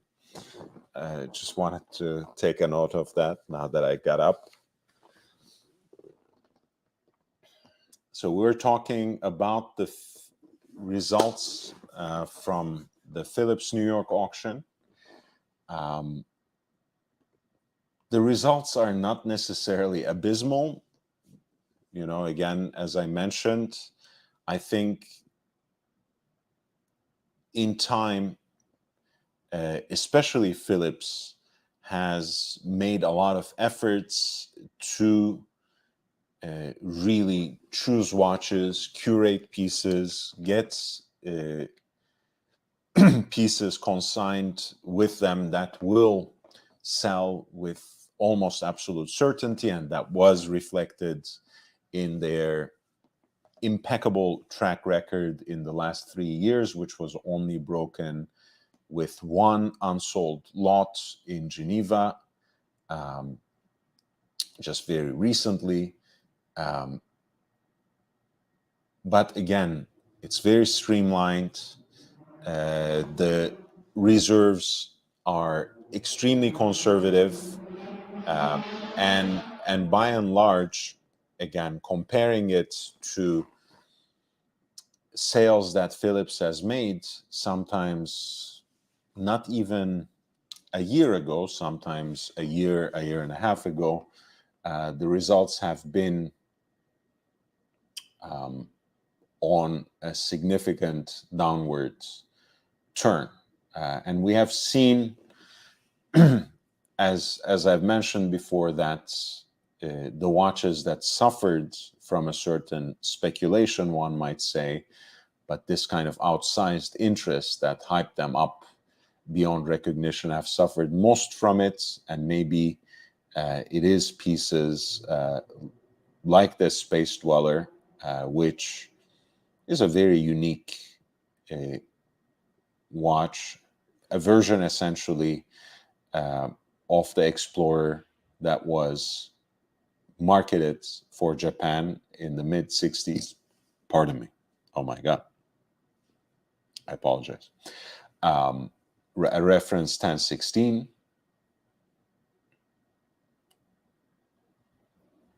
And that one, with an estimate of 50,000 to 100,000, sold for 190,500, which is a very impressive result. Actually, it's not often that any version of an Explorer gets to that range. And obviously, again, the Space Dweller being a very niche version, but that makes it also incredibly rare. And there's some measure of provenance here, right? As mentioned, there are service papers from Japan. These were supposedly pieces directed for the Japanese market. Also, as the folks at Hodinkee were mentioning in the most recent episode of their podcast, it does fall within the range, with the serial number range of other Space Dwellers that were sold publicly. So that was a very successful result for lot 23, a Rolex Space Dweller, a reference 1016, that sold for 190,500 in US dollars.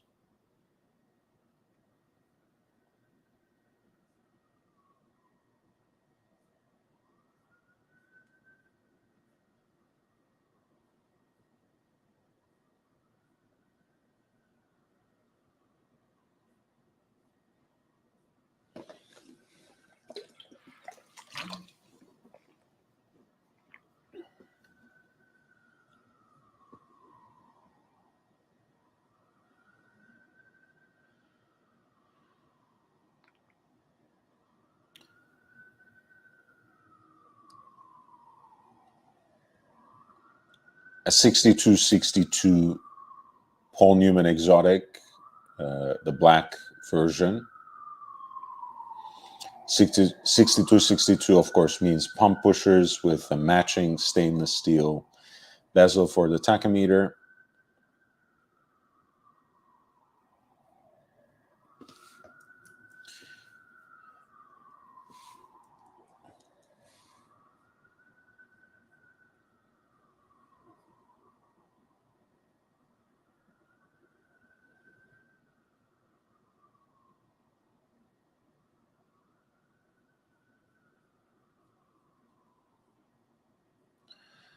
And this is lot 29.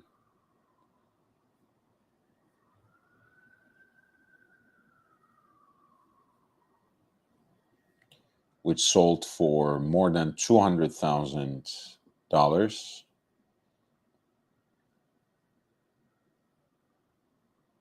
Which has this interesting version of the chronograph registers that they have called the Musketeer, right? Where you don't have that radial decoration for the entire subdial, but somehow just at the center, which gives it a more dimensional look. And we're going to hopefully talk about this tomorrow, but that's part of the appeal of the Paul Newman dials, of the so-called exotic dials, once they came in vogue. I think both in the use of colors, but especially in the use of colors in combination with these sunken sectors or parts of the dials, there's a lot more to catch visual interest on the dial when it comes to the exotic dial versions of the Daytonas. And I think once people realized that, in addition to, of course, the strong association with Paul Newman, that has at any rate lifted up the entire market for the Daytonas, all of that played an important part, I think, with the popularity of the Daytona and specifically the Paul Newman dials, right? The use of different colors, different levels, I think simply generates more visual interest, and it's hard not to appreciate that.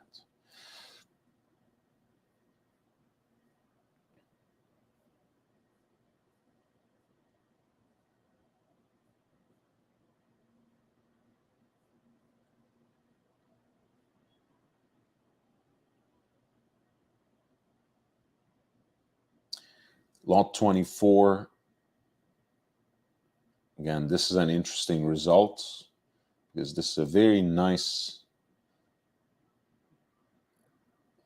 Submariner, 6536.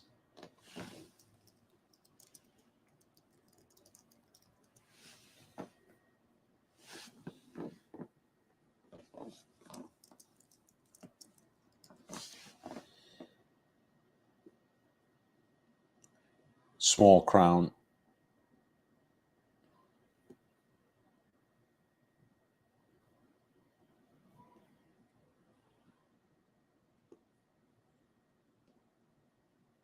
With red depth gauge.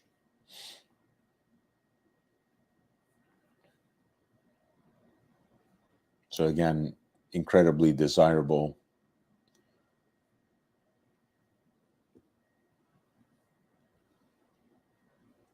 And a very charming vintage condition. Again, it's not necessarily the best preserved example, but certainly has its appeal.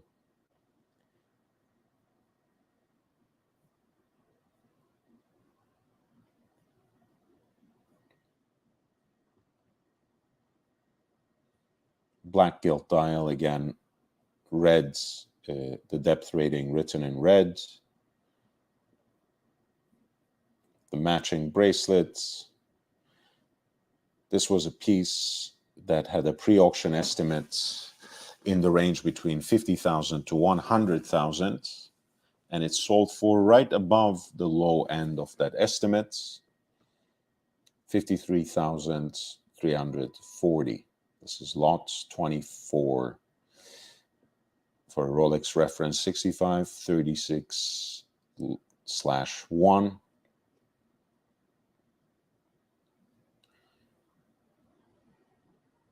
Which I think shows you, in fact, that once again, things are returning to or tending towards normal, right? A lot of the market for desirable vintage watches, the most demanded vintage watches, still hasn't gone back to the pre-pandemic levels, perhaps.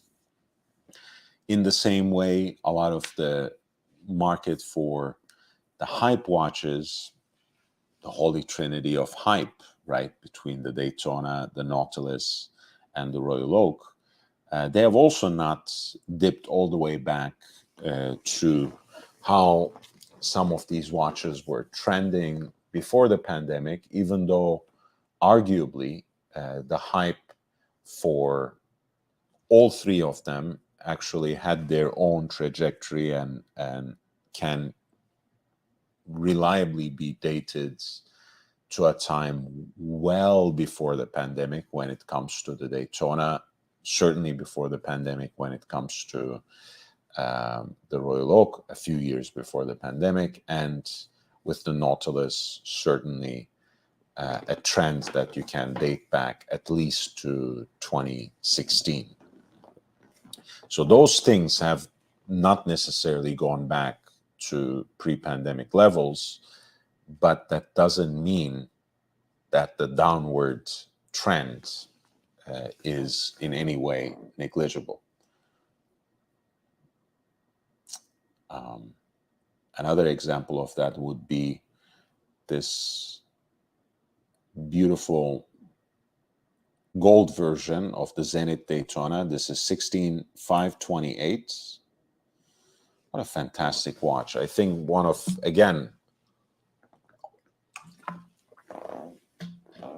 the pieces that could present enormous value if this downward trend continues into, say, next summer, right? Because these were obviously, I mean, of course, in hindsight, everything seems obvious. It is 2020 after all.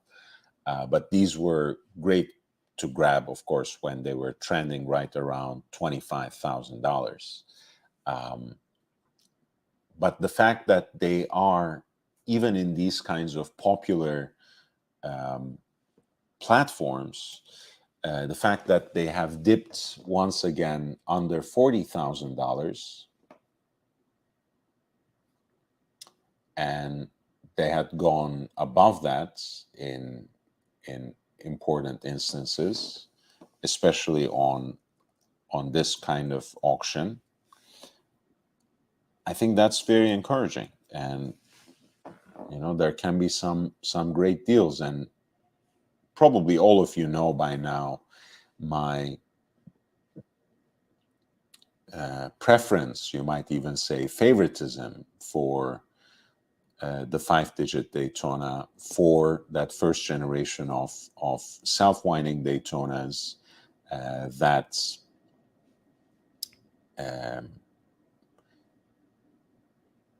were powered by movements based on the Zenith El Primero caliber 400.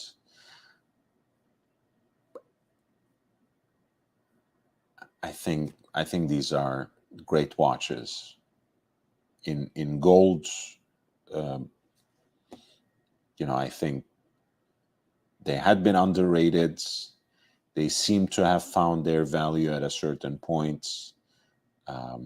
If they start dipping again to around $30,000, things could be very interesting. Right now, this example sold at lot 27 for a little more than 38,000.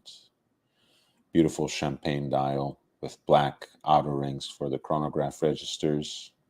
Just a fantastic, fantastic piece. JB says, just right. I agree. I agree. It's just as beautiful as your example in stainless steel with the white dial. Yeah, just an incredible watch. Of course, the gold sub is kind of definitive, right? For that kind of accessible, but still statement precious metal Rolex sports watch. And some versions of the gold Daytona may be well out of reach for most of us. But this is one that was accessible and that seems to be once again coming back to that realm where it can be entertained. I think a very, very compelling proposition, 16528.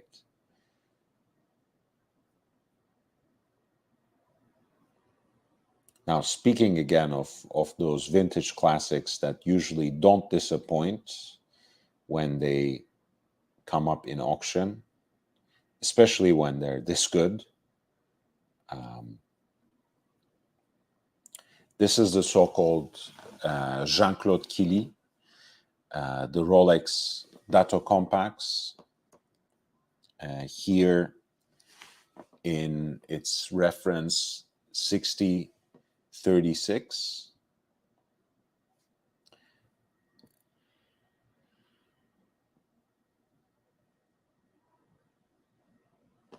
These belong to several generations. Well, Jean-Claude Killy, the watches that are called Jean-Claude Killy that are associated with the proper name of the French Olympic and skiing legend are triple calendar chronographs that were finally crowned with these generations of 6036 and 6236, which followed upon this, finally with oyster cases. Even then, of course, a lot of these watches having so many points of entry can fall to water ingress and humidity ingress. So these sorts of examples that have the kind of dial that this one has, right, where everything seems so nice, in almost perfect condition. Even the blue writing of the date sector on the perimeter of the dial, which matches the flame blues centrally deployed right under the hand stack, pointer date hand. Some of the most complicated watches that Rolex has made in its vintage era. Beautiful two-tone dial, again, that pops with those blue details. Single Roman numeral at 12. Polished pink gold beads for the rest of the hour markers. And beautifully finished alpha styled hands for the hour and minutes as well.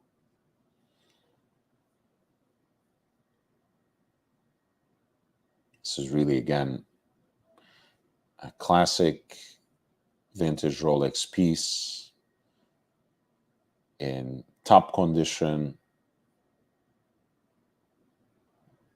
a more desirable reference already of, one of the more desirable references of the Jean-Claude Killy to begin with, in pink gold, in this condition.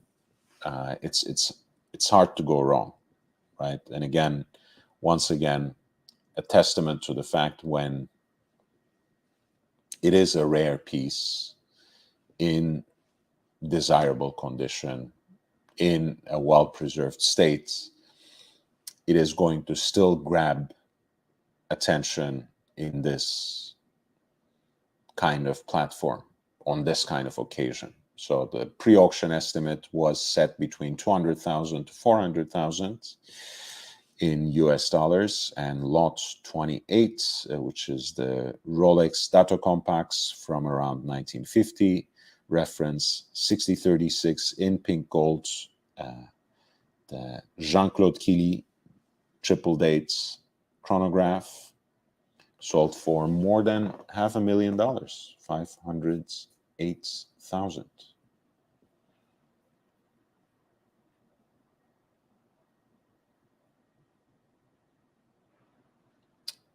The 16528 better than 116519. For your collection, JB, I would say yes. I would say yes. I know you have. Look, I know you have a stainless steel one and a yellow gold one, but your yellow gold is on Oyster Flex. So in a way, 116519 doubles up or kind of mixes and matches the two watches that you already have. Whereas 16528, I think, even though it's the same reference, basically in yellow gold as your 16520, I just think it's, I don't know, I feel like, in very much the same way, but perhaps in an intensified sense, to me, that's a neo vintage watch. That's a modern classic that really exudes that vintage appeal of a Rolex watch. I think, kind of like the nipple dial Submariner, which is, of course, a slightly earlier watch than the 16528. But there's something about those watches that I really cherish, even if they might not have been put on the pedestal as the same kinds of classics that a big crown Submariner is, or that, a hand-wound Daytona with a Paul Newman dial is. So I really like the 16528s.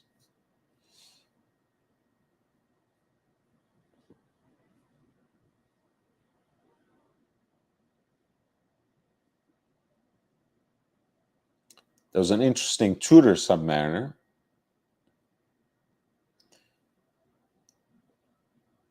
An actual Marine Nationale. Of course, the FXD, blue FXD of Tudor Pelagos has adopted this caseback engraving with the MN abbreviation combined with the two-digit year. This one is from 1974 with fixed spring bars presented here on a striped nylon strap. And it also comes with its decommissioning certificate.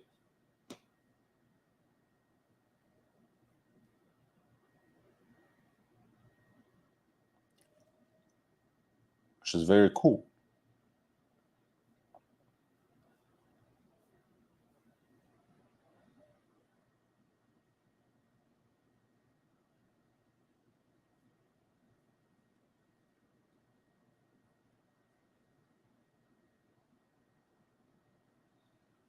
And this was a piece that had a pre-auction estimate between 12,000 to 24,000, and that sold for right under the high end of that estimate for 22,860. Again, beautiful meters first version of the 7016/0, the Marine Nationale Tudor, made in 68, issued in 74, and the commissions presumably here in September 96, I want to say. Maybe there's something here that specifies that. Not really.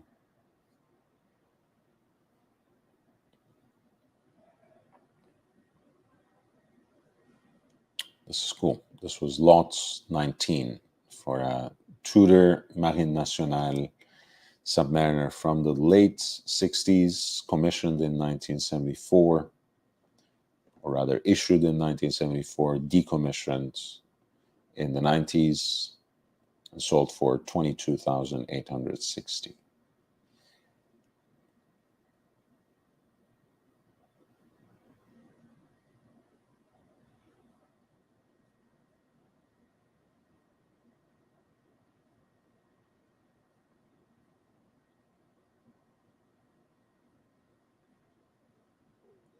Now, I think there are a few pieces that really are more niche, some of which performed really well, some not so much. Lot number 3 was actually an example of Phillips's own limited edition, which they basically wanted to sell themselves.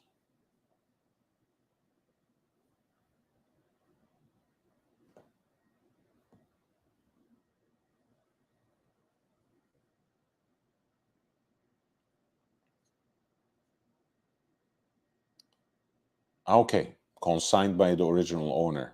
Okay, so they sold it, someone bought it from them, but never opened it or wore it, and it was sold again.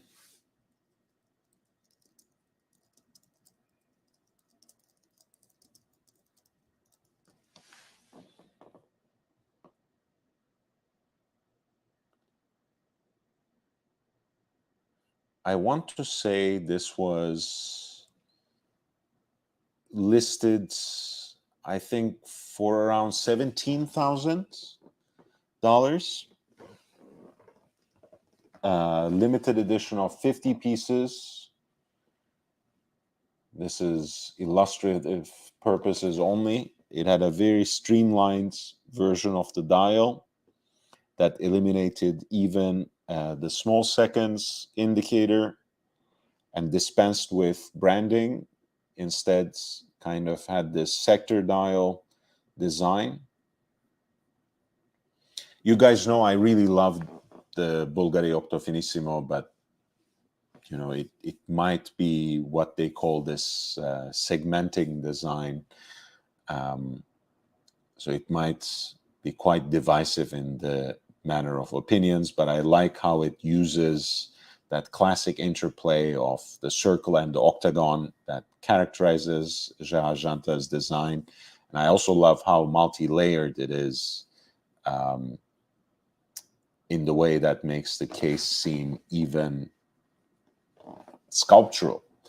I love the integration of the bracelets with the case. I love how the clasp basically disappears into the bracelets. where the watch wears really close to the wrist. And you guys know in the original titanium, which this watch is, case and bracelets, it weighs absolutely nothing. And even in stainless steel, it is a watch that's very sleek, very lightweight, and a watch that you can basically forget about when it's on your wrist, even though it has this outsized presence too, because of the design, which of course is something that Fabrizio Buonamassa Stigliani developed from an original Janta design. And I think it's a great design. So this was, being one of the 50 pieces, sold in a sealed condition, was listed with an estimate of $10,000 to $20,000, and it sold for $12,700, which is under, significantly under the list price that Phillips was trying to sell these things for. So that's an interesting data point. But watches that did perform well is lot number 2, which is the Naohida. Naohida is, you can say, still, I think, an emergent Japanese watchmaker, which has by now a series of different iterations of their watches, which all somehow take after the classic dress watch design.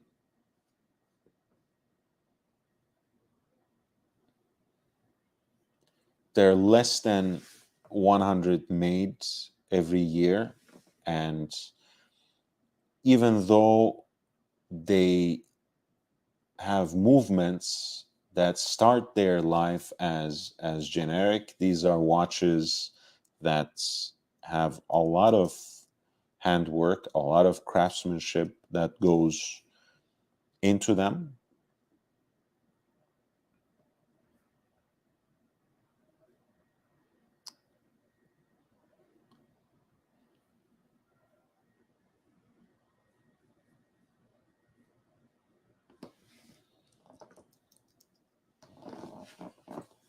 They're kind of, evocative of 1930s Patek or Longines dress watches.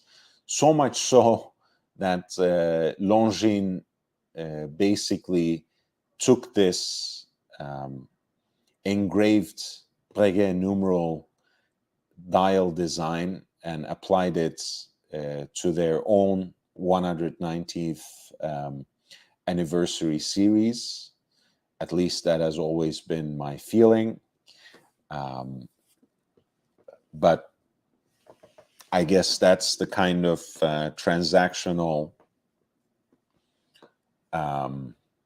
influence that you experience in horological design, right? A lot of the contemporary brands, a lot of the emergent independents are heavily influenced by vintage watches, and it only makes sense that a heritage brand would then go back to aspects of their own legacy that are underlined, that are emphasized, that are foregrounded by independence. The hands are, again, just like the engraved dial, the hands are hand finished and very multifaceted and very rich, also in that beautiful thermal treatment. I especially love at least for a contemporary dress watch, relatively unusual placements of the seconds at 9 o'clock, and that gives away the Valjoux 7750 base that they use, right? That's where it would be.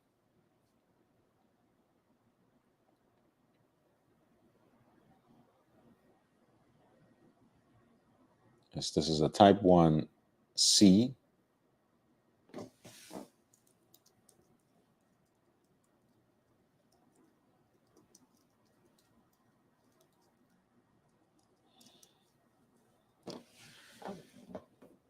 Which is in so many ways their most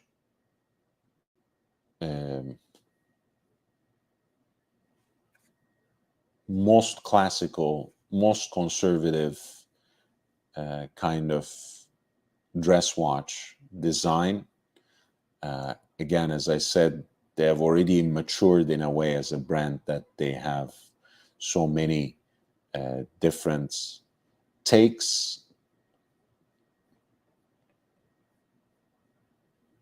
The cases are right, I think they scale right under 37 millimeters in stainless steel, and they have those classic design elements of that period that they harken back to, with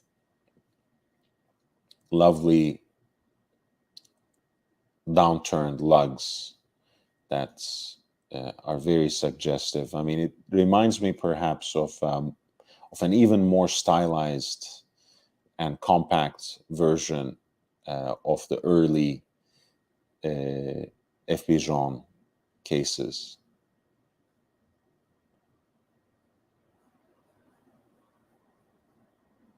Great watches, very hard to get at retail. I can't quite justify what this one went for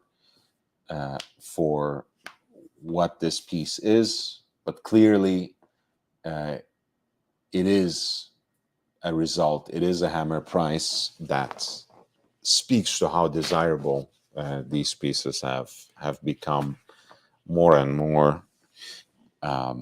This is lot 2 for a Nauyahida Type 1C from last year. The pre-auction estimates was 8,000 to 16,000 in US dollars, but the piece sold for 29,210 in US dollars. It's lovely to see this many viewers. You know, maybe a little bit of absence did me right, but hopefully I'll be with you for most days this week. I'm off Wednesday, this time going to a holiday party by Gigi Lecoutre by JLC, so I'll be happy to report about that, and from there perhaps. But please click the like button while you're at it. I really appreciate your presence and support, and feel free to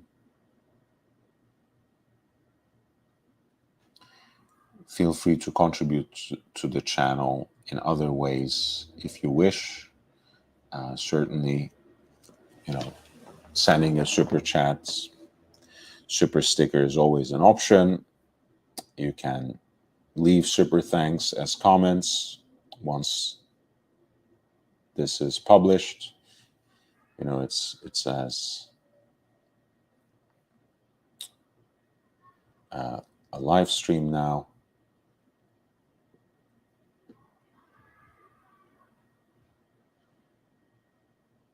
Oh, that is the Pontiff. Thank you so much, Pontiff. Nice to see you in the audience. Nice to see you writing in.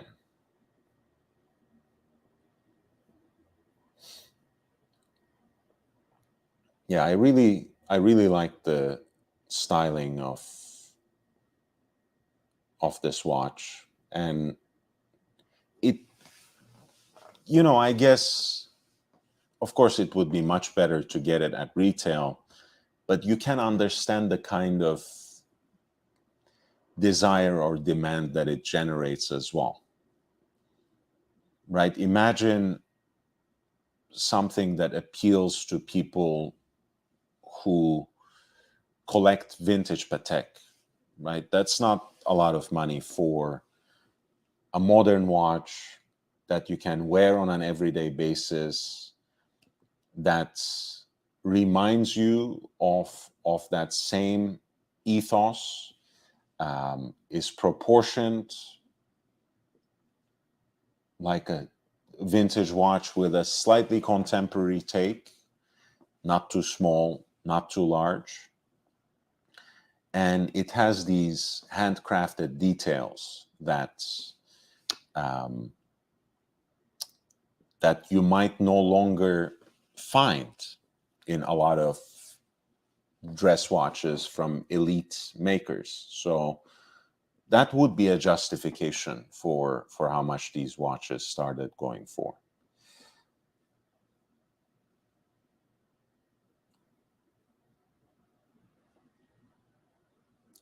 The Voutilainen with this fantastic copper dial and in white gold did really well as well.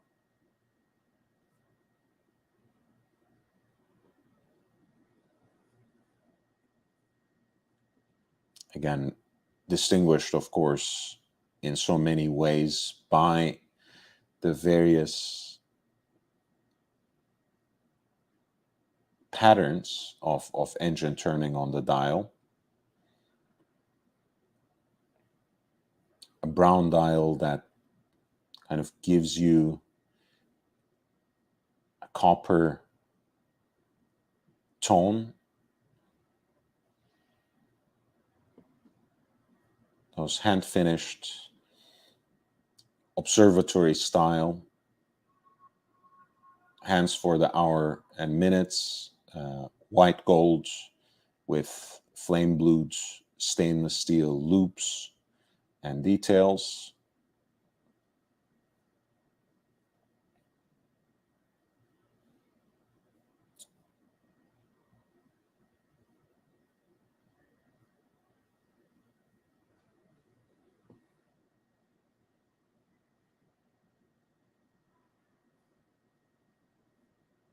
And this is basically the model that prefigures the 28, right? The 28, so to speak, because the Observatoire, which was introduced, I believe, in year 2006 or 7, which won the GPHG Best Men's Watch Award in 2007, was built on the caliber 260 from Pesseux that you are looking at now. It's an observatory grade caliber that Kari Voutilainen basically revived. These movements were made for those chronometric competitions in the mid-century era, maybe made in about, in a little more than 3,000 examples. They were never sold publicly, but Kari Voutilainen used these in the Observatoire model, and you guys know he has that kind of tradition of using vintage observatory grade calibers in his own creations. Of course, there's that collaboration that he did with Phillips and Zenith for that limited edition of 10+1 watches that for which he reworked the 0135 of Zenith. And then there are also these rectangular Art Deco pieces that he did with the regulator dials, for which he used Longines 360 as well. So the Observatoire, which was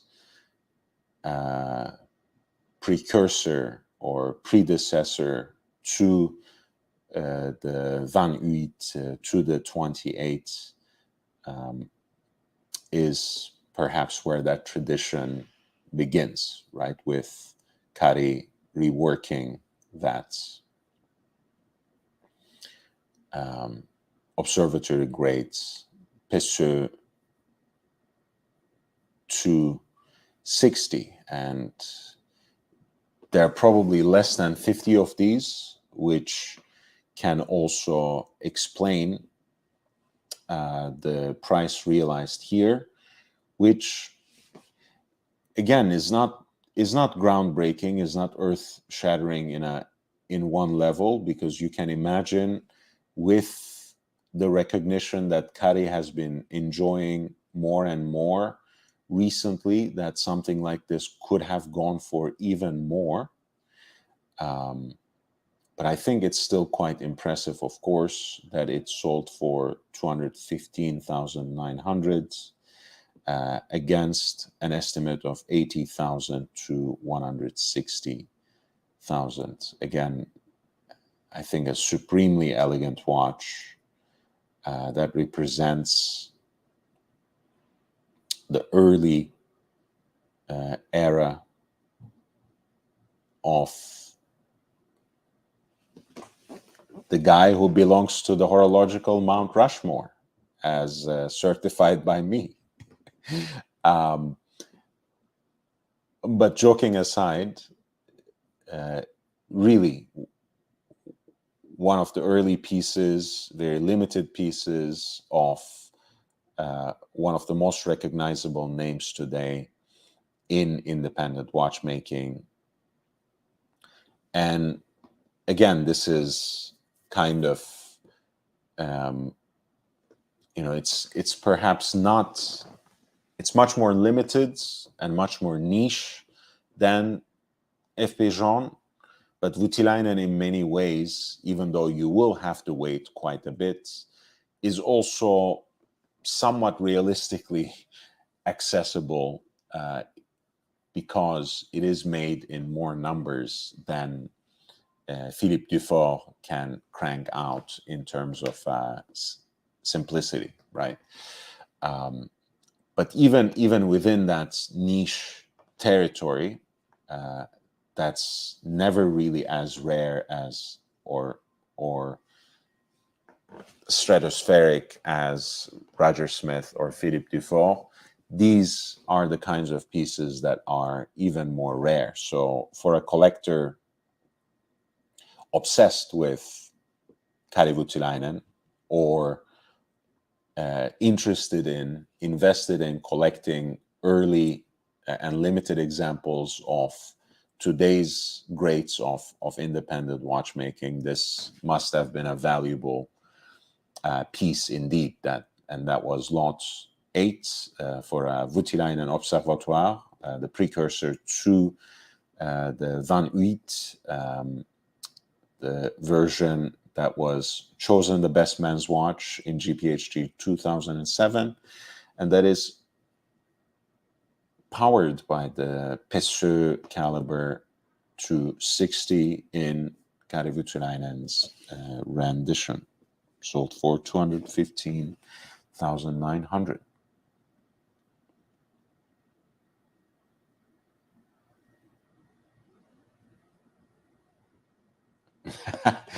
I love this.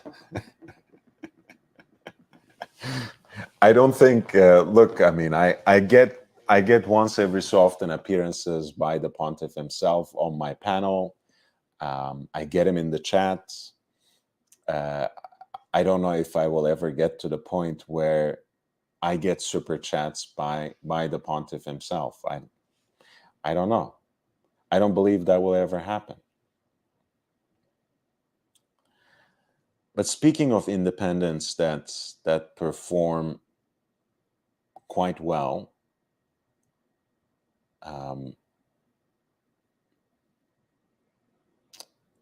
especially when it's a piece that's relatively rare. This is the De Bethune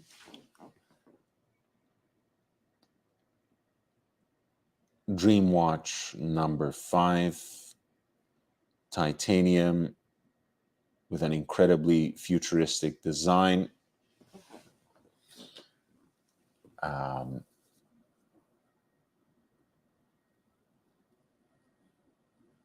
I think there have been 6 of these.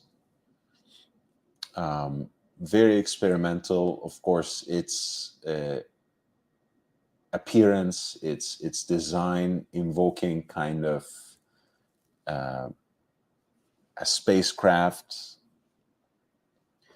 UFO, not in the perhaps in the tradition of flying saucer, but something a little more futuristically imagined. The case here is in titanium, completely mirror polished, which perhaps reinforces that science fiction inspired imagery.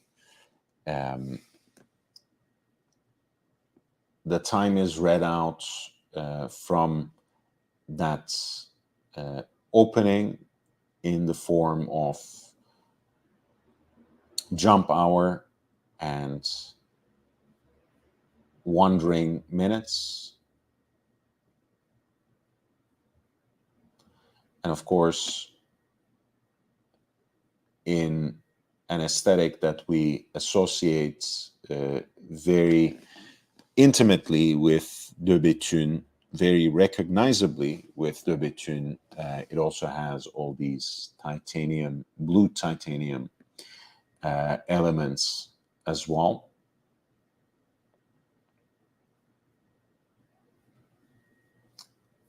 Of course, you wouldn't be surprised to hear that this is not necessarily my style, but I do appreciate it. Actually, I do really like it. I like more De Bethune's pieces, which suggest to me that conjugation between Breguet and Star Trek, more than this kind of piece that leans more heavily towards Star Trek. But you can see that it is a very carefully imagined, very thoughtfully designed piece, even when the design doesn't appeal to me at all.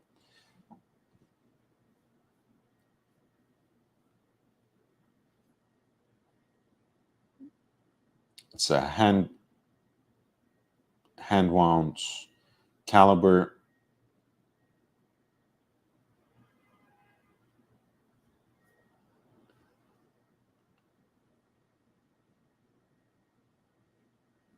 And also, speaking of signature elements of De Bethune, there's also that spherical moon phase that is set right next to the jump hour, right? And that's, I believe, I want to say the blue parts of it are blued titanium, but I want to say the rest of it is, I think, in palladium, I want to say. I might be mistaken, so please do correct me, but that's how they render that that spherical, three-dimensional moon phase. And there's a lovely cabochon on the crown as well that reinforces that blue or blued theme.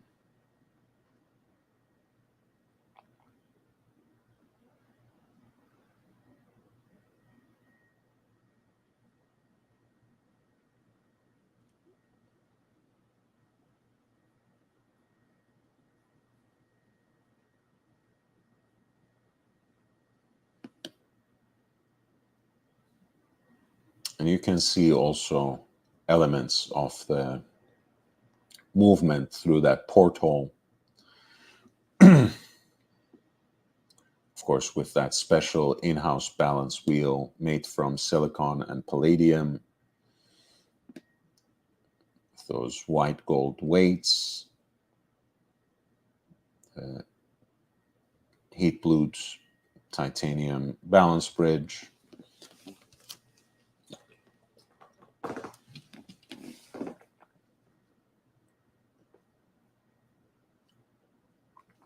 This was a piece that had an estimate set in the range between 80,000 to 160,000, and it was sold for more than the high end of that estimate, for 177,800 in US dollars.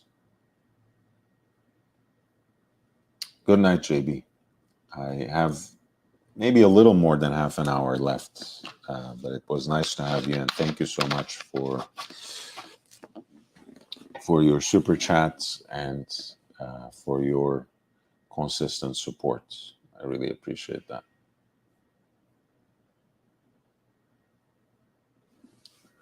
So we have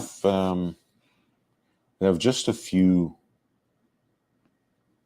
maybe about half a dozen watches to discuss. So let's not waste any more time, because I will have to go at midnight. I need a little bit of my beauty sleep. This is one result that somewhat surprised me.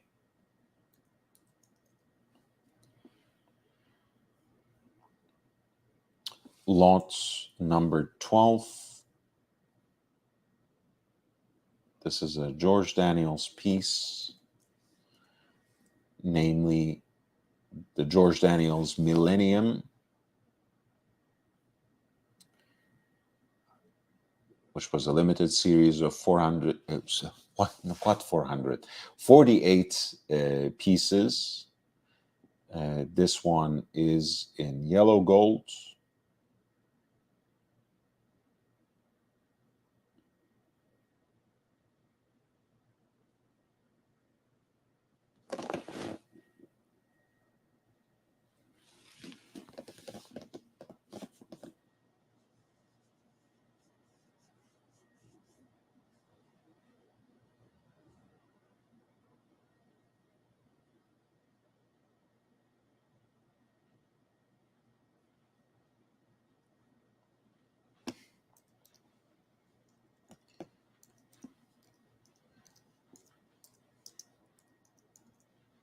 And again, perhaps because the market has seen some very interesting examples of George Daniels watches very recently that sold for record-breaking amounts. Maybe the excitement has cooled down. Maybe people who wanted to get George Daniels wristwatches, whether we're talking about the Millennium or the anniversary, maybe they have already gotten one.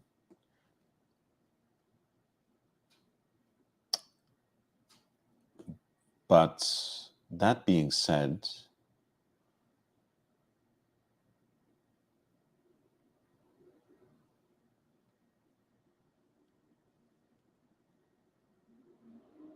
I was somewhat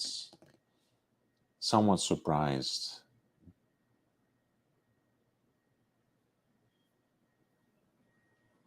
by the result.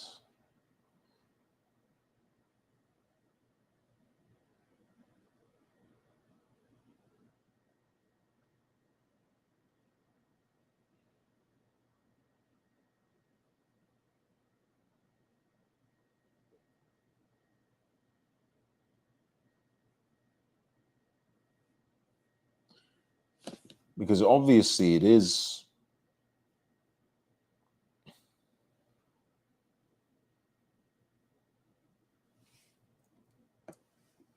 still quite respectable at $469,900, and it's closer to the higher end of the estimate, pre-auction estimate, than the lower end.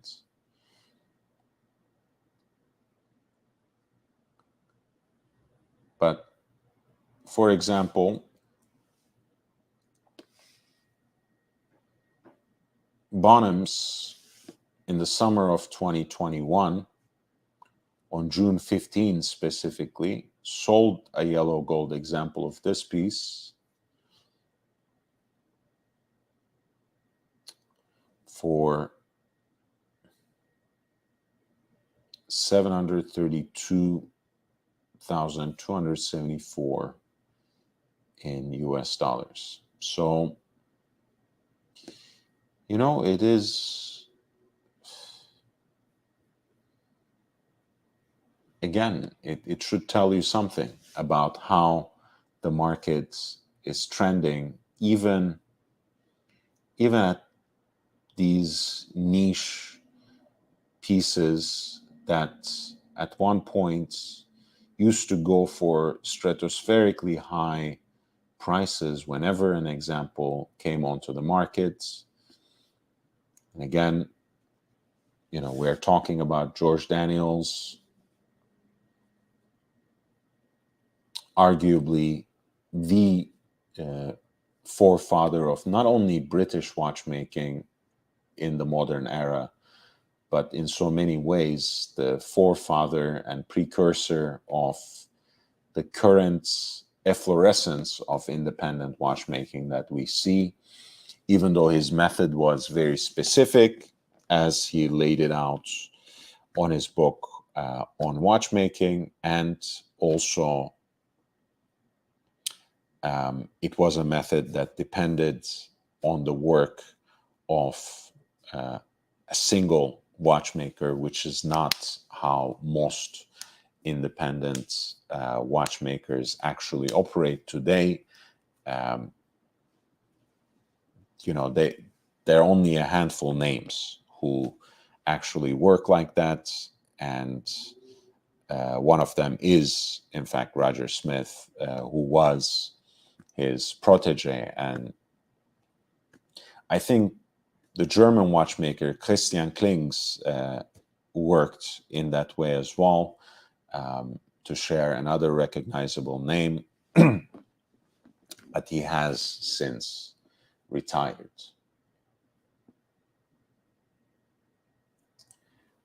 This was lot 12 for a George Daniels Millennium in yellow gold, one of 48 pieces, with this particular example being from year 2000.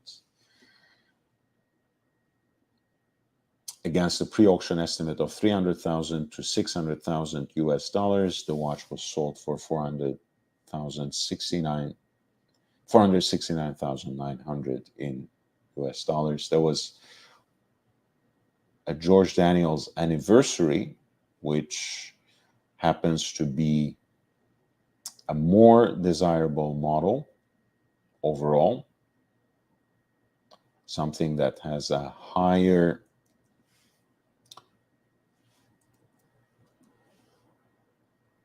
premium attached to it usually.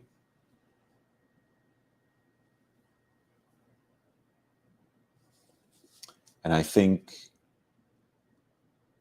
that has a lot to do with the fact that these watches in so many ways intertwine very distinctly the two proper names that are absolutely iconic for British watchmaking, namely both George Daniels and Roger Smith. The anniversary takes its name from the 35th anniversary of George Daniels's famous invention, the coaxial escapement that was commercialized by Omega, and that here was revised as part of a movement that was completely in-house in a collaboration of George Daniels and Roger Smith.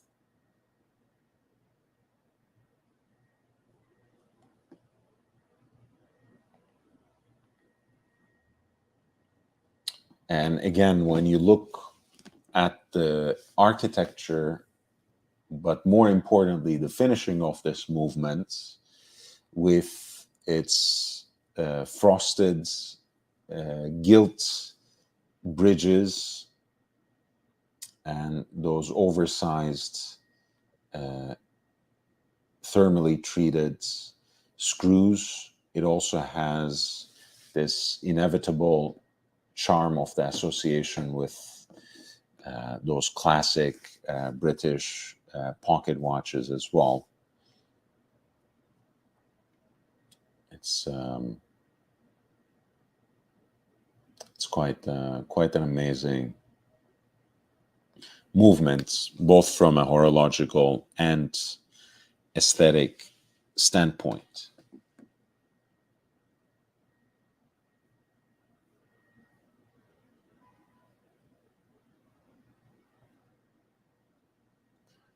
Dials, of course, are fashioned out of solid silver,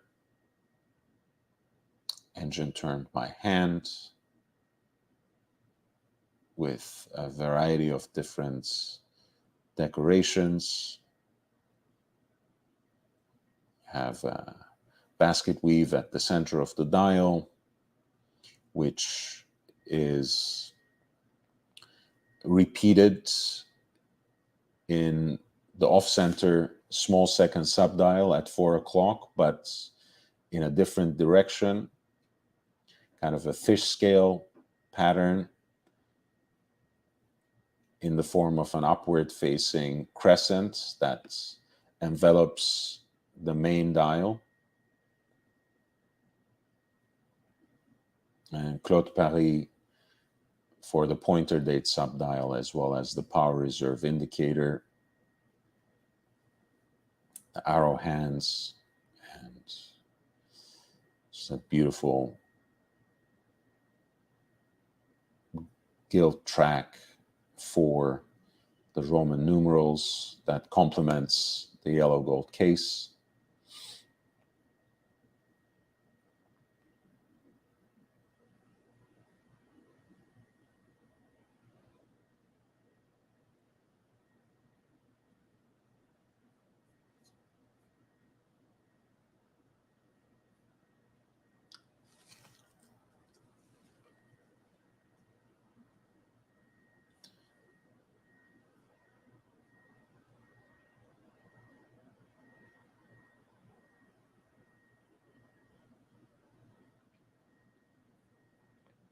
Very beautiful piece.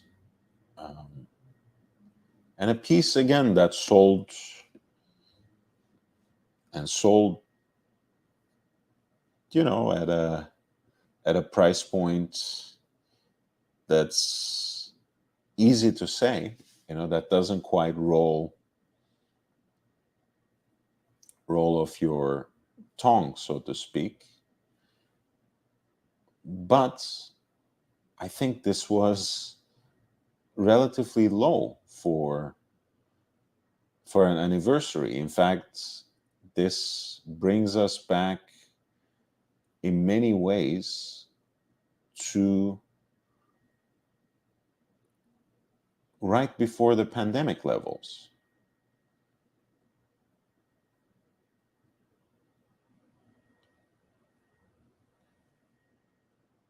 Let's substantiate that with two examples. 1 year before, an example of the George Daniels anniversary, exactly 1 year before, was sold for $816,500 by Phillips in New York.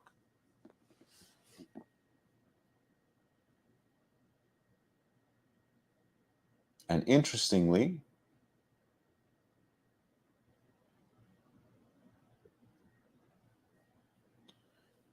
in May of 2019, in Geneva, Phillips sold a yellow gold example again.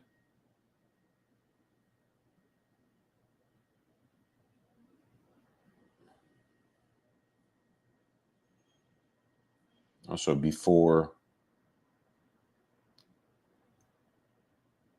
we really started coming to terms with the Coco 19, this was a watch that sold for $451,000. So, of course, before then, they were perhaps selling for even cheaper, I think, around the $250,000 range.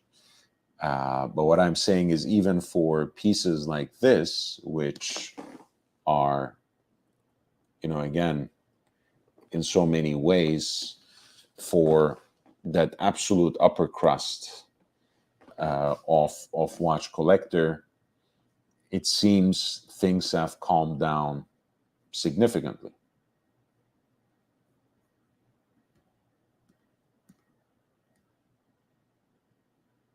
And maybe came back to, or are coming back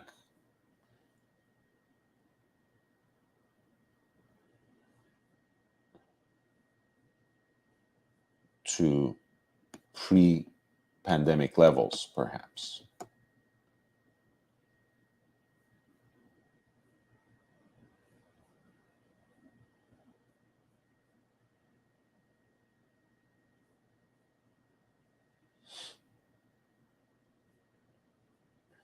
So this leaves us with some examples of FP Journe that came up for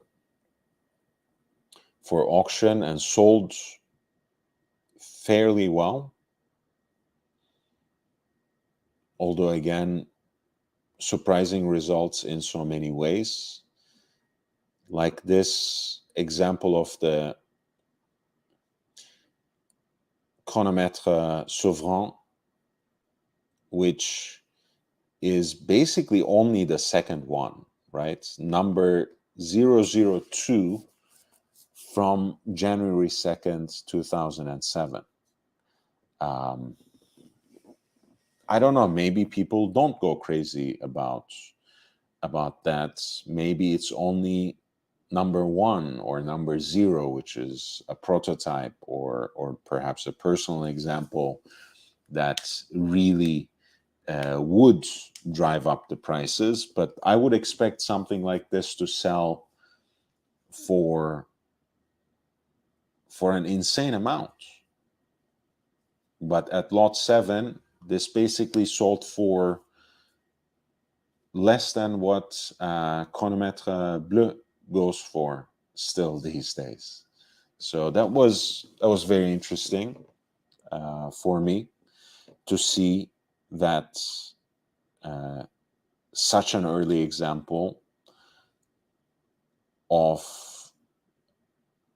a watch, yes, the entry-level watch, yes, perhaps not the most desirable watch, but still one of the established lines in FP Journe, This is only the second example that sold for 63,500, which, you know, is it's an interesting price point for something that is potentially incredibly collectible. Speaking of things collectible, and you remember my very first episode of Rare, which was dedicated to the FP Journe tourbillon, and I'll drop a link to that as well, to the chat, if you would like to watch it later. It was a pretty good episode, pretty expansive, if not exhaustive coverage, if I may say so myself. So check it out at the link. In the meantime, also drop a like to this video as well, and to that. This is the T30, which François-Paul Journe used as an occasion to reimagine and in a certain sense revive in the wristwatch form the first tourbillon that he made. Incidentally, also the first watch that carried the FP Journe name on the dial. That was a pocket watch. Of course, this is a wristwatch, but a wristwatch that pays heavy tributes to that pocket watch, and also just the tradition of making pocket watches. Very much has the air of Breguet as well. A case that is solid silver in the middle, and on its engine turned case back with pink gold bezel and back, as well as the crown. This was an edition of 99 pieces. And incidentally, it's one of those rare watches after 2004 that have a brass movement by FP Journe. In this case, it is a reimagined version of that original pocket watch movement that is rendered here with a frosted gilt finish. Again, that's a tip of the hat. That's an homage to generations of pocket watches. Those beautiful heat-blued oversized screws. Yet another visual element that solidifies that influence. Of course, this is a hinged case back, by the way. There was a more limited edition, a more limited version of the T30 called T10, which was made only in 10 examples, and which actually had the same movements, but more, more modern, let's say, because it's was rendered in 18 karat pink gold as contemporary Journe does it. It was a platinum case rather than this hybrid solid silver pink gold case, and had a tuxedo dial, black dials for hour and minutes, and overlapping small seconds against a silvered background.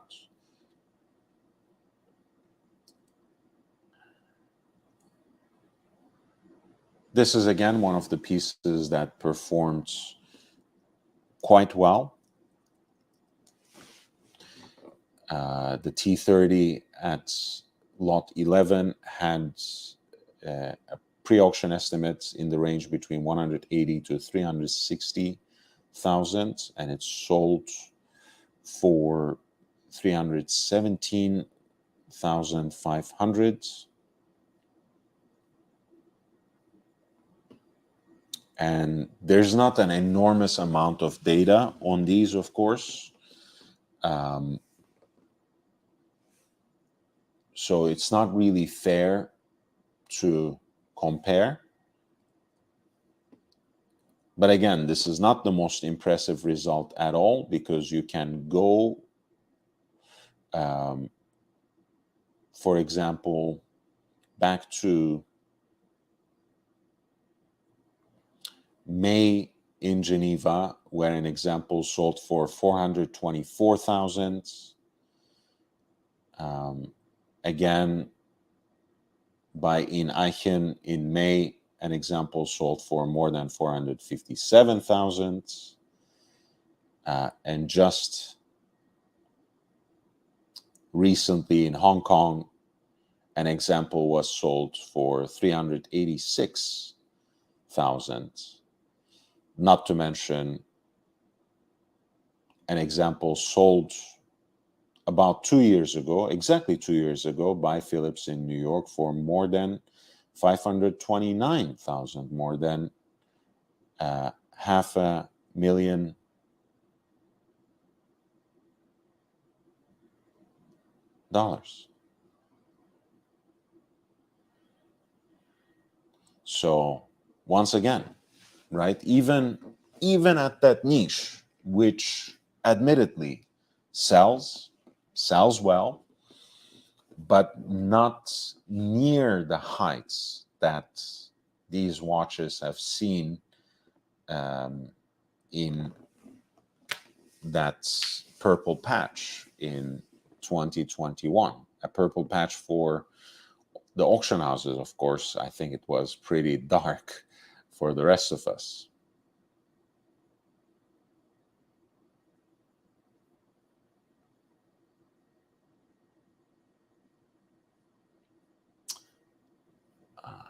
I think I can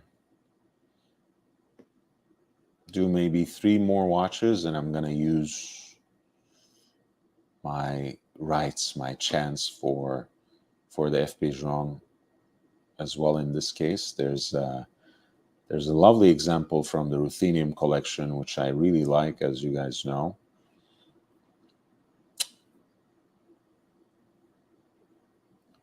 At lot 155. This is number 47 of that 99-piece limited edition platinum with the matching bracelets. Of course, the brass movement here, it's ruthenium plated rather than rhodium plated, as in the original iterations. The ruthenium collection also introduced the 40 millimeter case, which is inside here. Of course, otherwise, the ruthenium collection, Tourbillon Souverain, is very much an example of the fourth series of that original tourbillon reference before it transitioned into the TN, Tourbillon Nouveau, the new tourbillon.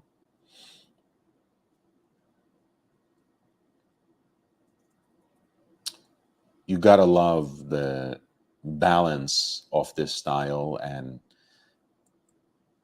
the prominence given to the tourbillon cage in its juxtaposition with the dial for hour and minutes, and both the power reserve indicator in the upper half of the dial and the tourbillon stop wheel that is that peers through this opening in the lower half of the dial, perhaps serve to emphasize that relatively symmetrical presentation of the tourbillon cage. Of course, the 1 minute tourbillon also serves in this case as an indicator for the seconds as well, with the turning of the cage. In fact, indicating the seconds on that track at the edge of the opening.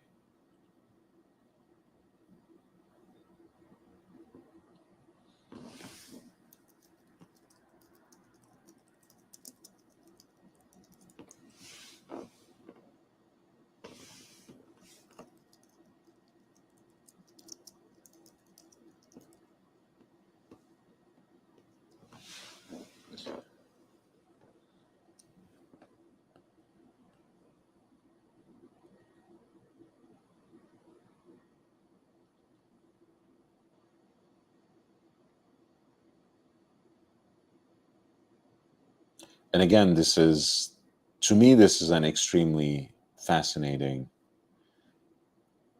result, because once again, much as it testifies to the continuing appeal of F.B. Journe as perhaps the most prominent independent watchmaker, the most prominent independent that is also recognized by the mainstream. The result is, of course, not as strong as what some of these watches had seen at the height of their reign. I want to show at least a couple of examples of this.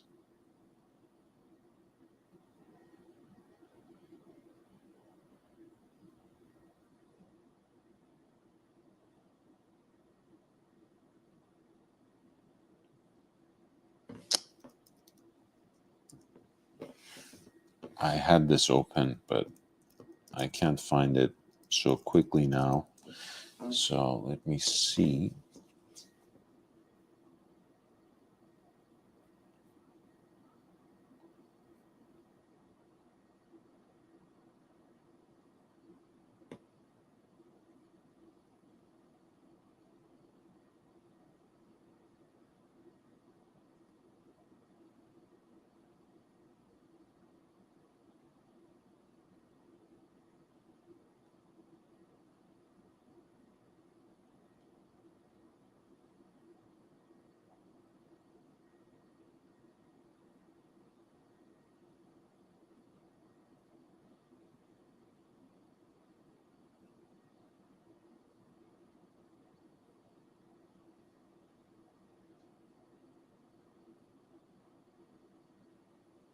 Again, just to emphasize the downward trend here, you're looking at lot 155, which sold for a little more than $400,000 from the ruthenium collection. One of 99, comes with the matching bracelets. In December of 2021, so just 2 years ago, another example that was without the bracelet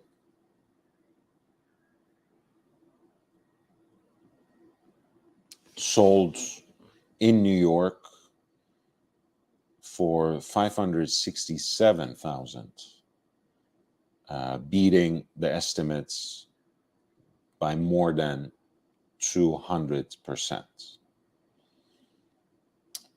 And just this June in New York, a similar example, again without the bracelets, sold for $469,900. So now one with the bracelets sold for less than that, just breaking 400,000.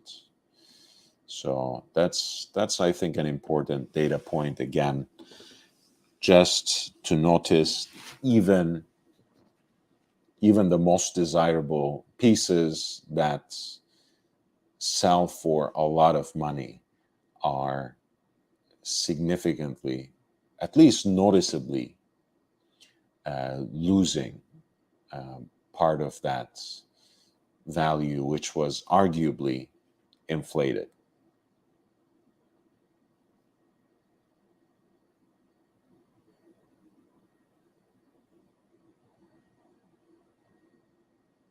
I mean, another example, right? And this can be our very last watch of tonight, unless someone comes in with a very special request at the end. This was actually kind of the quintessential centigraph souverain, F, so to speak, F for Ferrari, of course, because incidentally, the centigraph was designed by François-Paul Journe through his friendship and through his inspiration from Jean-Claude. So this model that replaced the octa chronograph actually had that sort of connection to motorsports and specifically Ferrari, even at the point of its conception. But this comes into metal, so to speak. This comes into its apogee with the centigraph Souverain F, which has that specific red color for its main dial, the Rosso Corsa, so to speak, the racing red. The urban myth goes that Jean-Claude sent a sample of that specific paint so that the dial color would be matched exactly. I think there were only 20 made, apparently. This was due to François-Paul Journe's thinking in a way, because he thought that there would be perhaps too many examples of this watch if he just sold it on the leather band with, in the platinum case. So you had to actually buy it with the matching platinum bracelet, which incurred a significant premium. Still does, I think, between platinum pieces and platinum pieces matched with a platinum bracelet. You are thinking multiples sometimes. And this is complemented, of course, by the again, chronograph hands in the registers in red as well, and the lovely yellow of the hour and minutes hand. I think, again, you guys know I prefer the octa chronograph, but with its flyback function, with the layout of the dial, that to me is so decidedly antiquated and very much evocative of a pocket watch design. This is something that's, I think, more appropriate even to contemporary Jean. So I think it's a very good and appropriate transition, even though I might personally not like it, because it's a watch that combines kind of modern techniques with vintage aesthetics. Even that slider kind of the rocking slider at in between 2 to 3 o'clock is a reimagining of a single button chronograph, a monopusher chronograph, because it does start, stop, reset with a single slider. The dial itself, of course, lives up to that name of the centigraph, since it has 3 registers. At 20 seconds, a register at 2 o'clock, right, which makes an entire revolution in 20 seconds. A 10-minute register at 6 o'clock, which serves as your minute totalizer, and then you have the centigraph register at 10 o'clock, which shows down to 1/100th of a second, of course, making its rounds, making its revolution still once every second.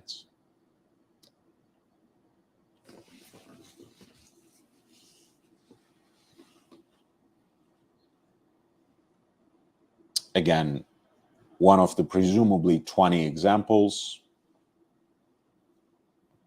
Platinum with matching platinum bracelets. The centigraph F, centigraph Sovereign F, which is the Ferrari version. Ferrari red accents and yellow hands.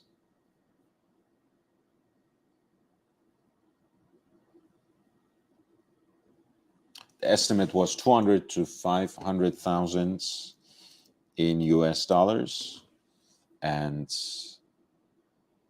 eventually it sold for 381,000 in US dollars.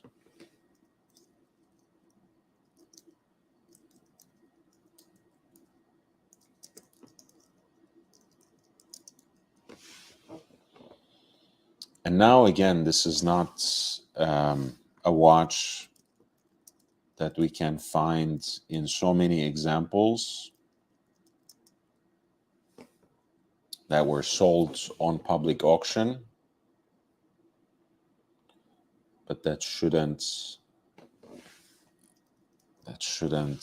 make us despair. I think I can find perhaps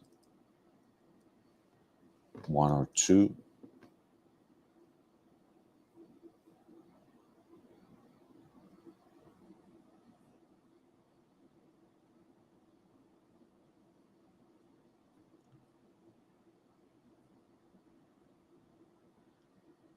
And that will give you an idea about how much of a bargain that perhaps was. And we are not going to compare this to Jean-Claude's example that Christie sold last fall, the one that has his initials as well as the prancing horse at 12 o'clock on the dial, right? We're gonna be fair, but I do want to pull up at least 2 examples. I think I can find one more. So we are not comparing it to this piece sold on November 5th by Christie's. This was Jean-Claude's personal example, as you can see, distinguished by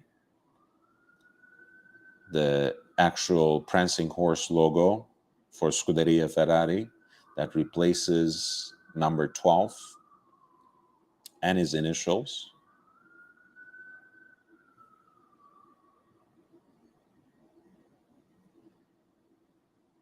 It's also inscribed on one of the bridges accordingly.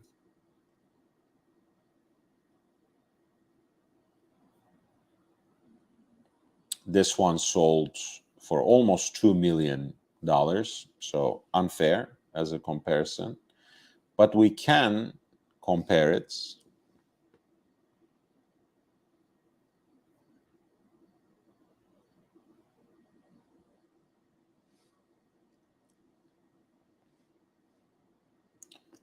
with an example that was sold by Christie's just last spring.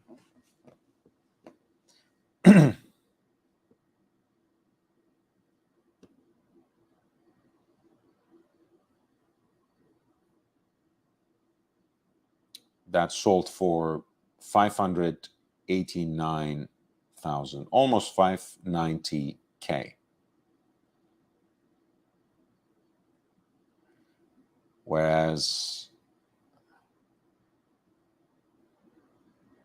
now, almost 2 days ago, lot 156 of the Centigraph Souverain F, the Ferrari version, understood to be around 20 examples ever made, sold for 381,000. That's 200,000 lower than an example sold in May by Christie's. Hi, Memovox. I was just actually signing off, but since you said hi, maybe I will look at one more watch. So we wrap this up. Since we have already gone past midnight, right? Why not?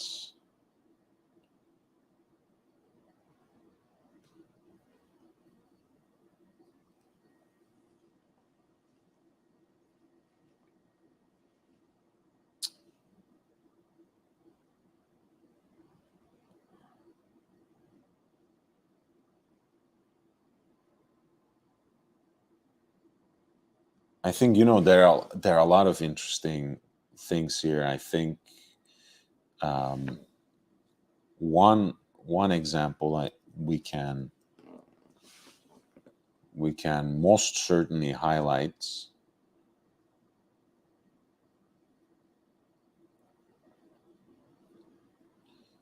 right here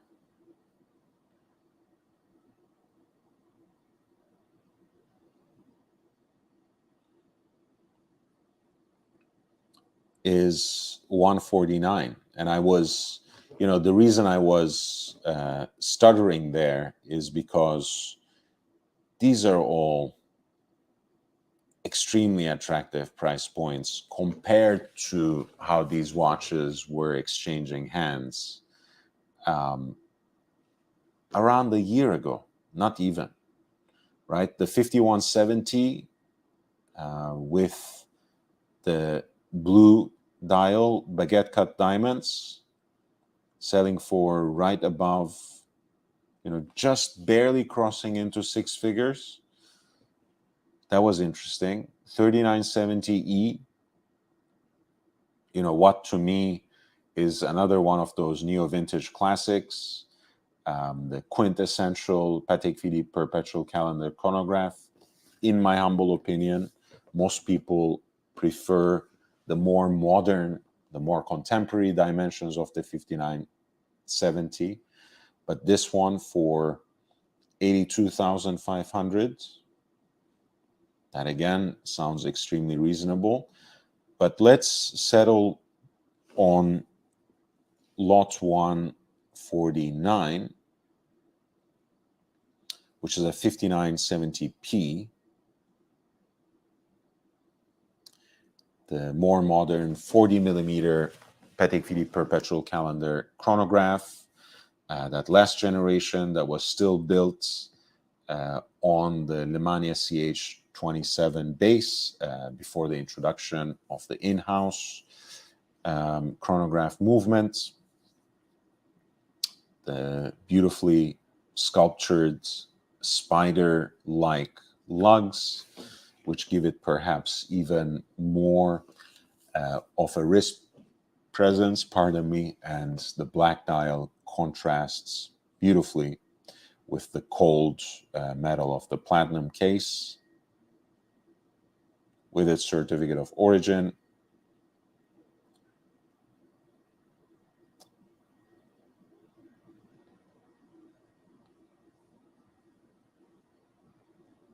Of course, the movement still carries the hallmark of Geneva, which is something we don't usually see,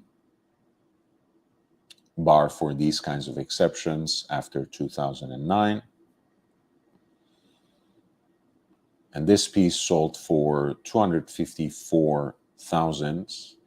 And again, you know, it was, I think, just with its certificate of origin and not much of anything else, right? No, actually, product literature, leather envelope, outer envelope. So, you know, at least the documents and product literature that goes with it, if not the original box. We're talking about the 5970, right? Again, one of the most desirable watches in that category, one of the most desirable perpetual calendar chronographs, period. And look at that. So this is our watch. And these are watches that were sold relatively recently, which have kind of settled in that range between 250 to almost 300. Obviously, depending on condition, those ones that are getting closer to 300,000 are sealed pieces. But last year, in May, Phillips sold in Hong Kong an example for more than 350,000.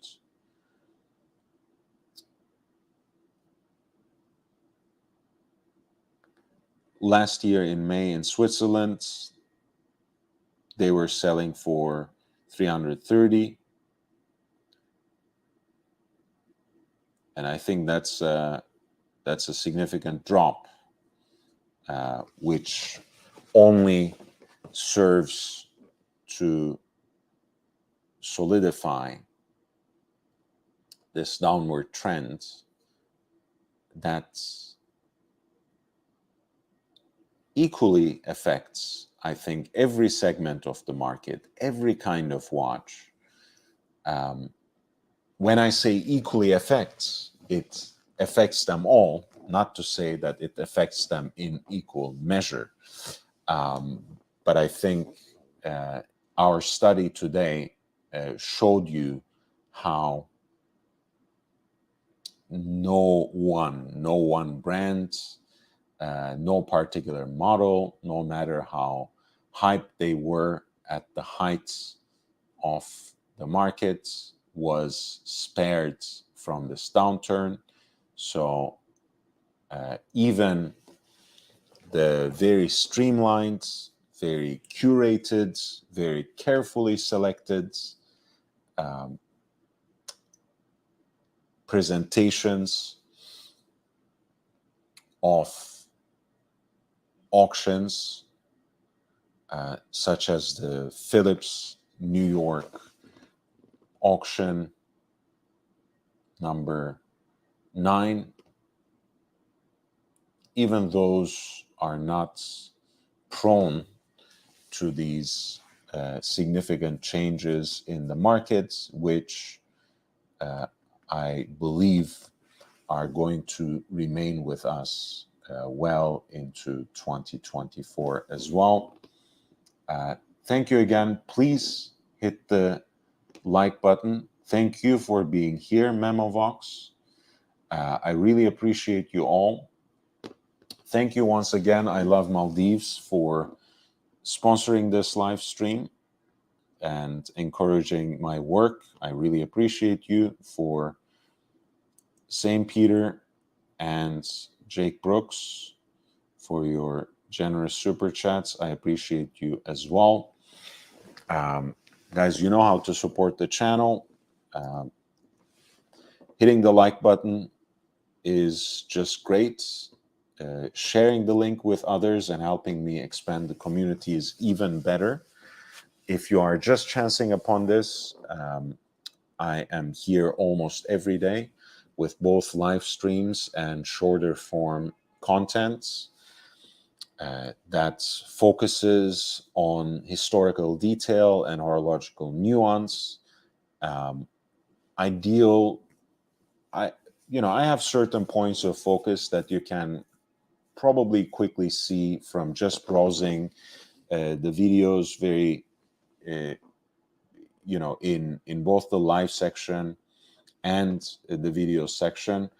But I talk about just about every kind of watch, just about every kind of era, and always with the same enthusiasm, if not necessarily with the same level of knowledge. But even in those instances, I'm always open to learn, and I learn with my audience, even when I don't get the opportunity and privilege to teach them. So stay tuned. Again, I'm here almost every day.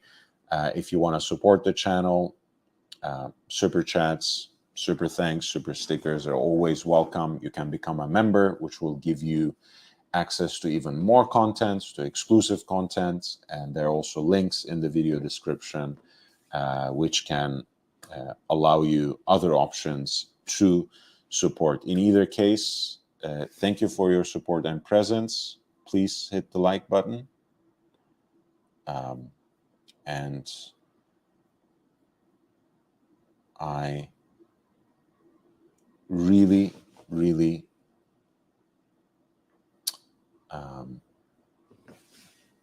I'm grateful for the fact that you are here to begin with. And yes, thank you as well for recognizing my enthusiasm. It's sometimes hard to see, hard to feel, perhaps, because I have a very calm demeanor underneath it all. So this is me being excited. I'm sure it doesn't compare to some other YouTubers. Maybe I should come up with certain gimmicks. Who knows? If you have any suggestions, feel free to drop them in comments. I appreciate you all. I'm signing off today. I'll be with you tomorrow as well. Until then, stay safe, stay healthy, wear and enjoy your watches. We're gonna talk about the Daytona again in that Rare segment that focuses on some of the definitive references and auction results. I'm gonna try to fit in as much as I can for tomorrow's episode. I'm dropping a link now to the chat for you to save it in a way. I think I'm mostly gonna focus on basically modern pieces influenced in some way by the Paul Newman exotic dials, by those designs that harken back to Daytonas that are most closely associated with the proper name of Paul Newman. Maybe we're going to talk about a little bit about Paul Newman's own watches that have been sold in auctions, the major four anyways. And then maybe we're going to start working our way backwards in time. And I think I can handle this in two parts, but we will see. Tomorrow will be the beginning of that journey. I hope you stay with me. Again, the first installment was the FP Jean Tourbillon. The second installment was on Patek minute repeaters. Third is going to be on the Daytona. Fourth is going to be Daniel Roth era Breguet.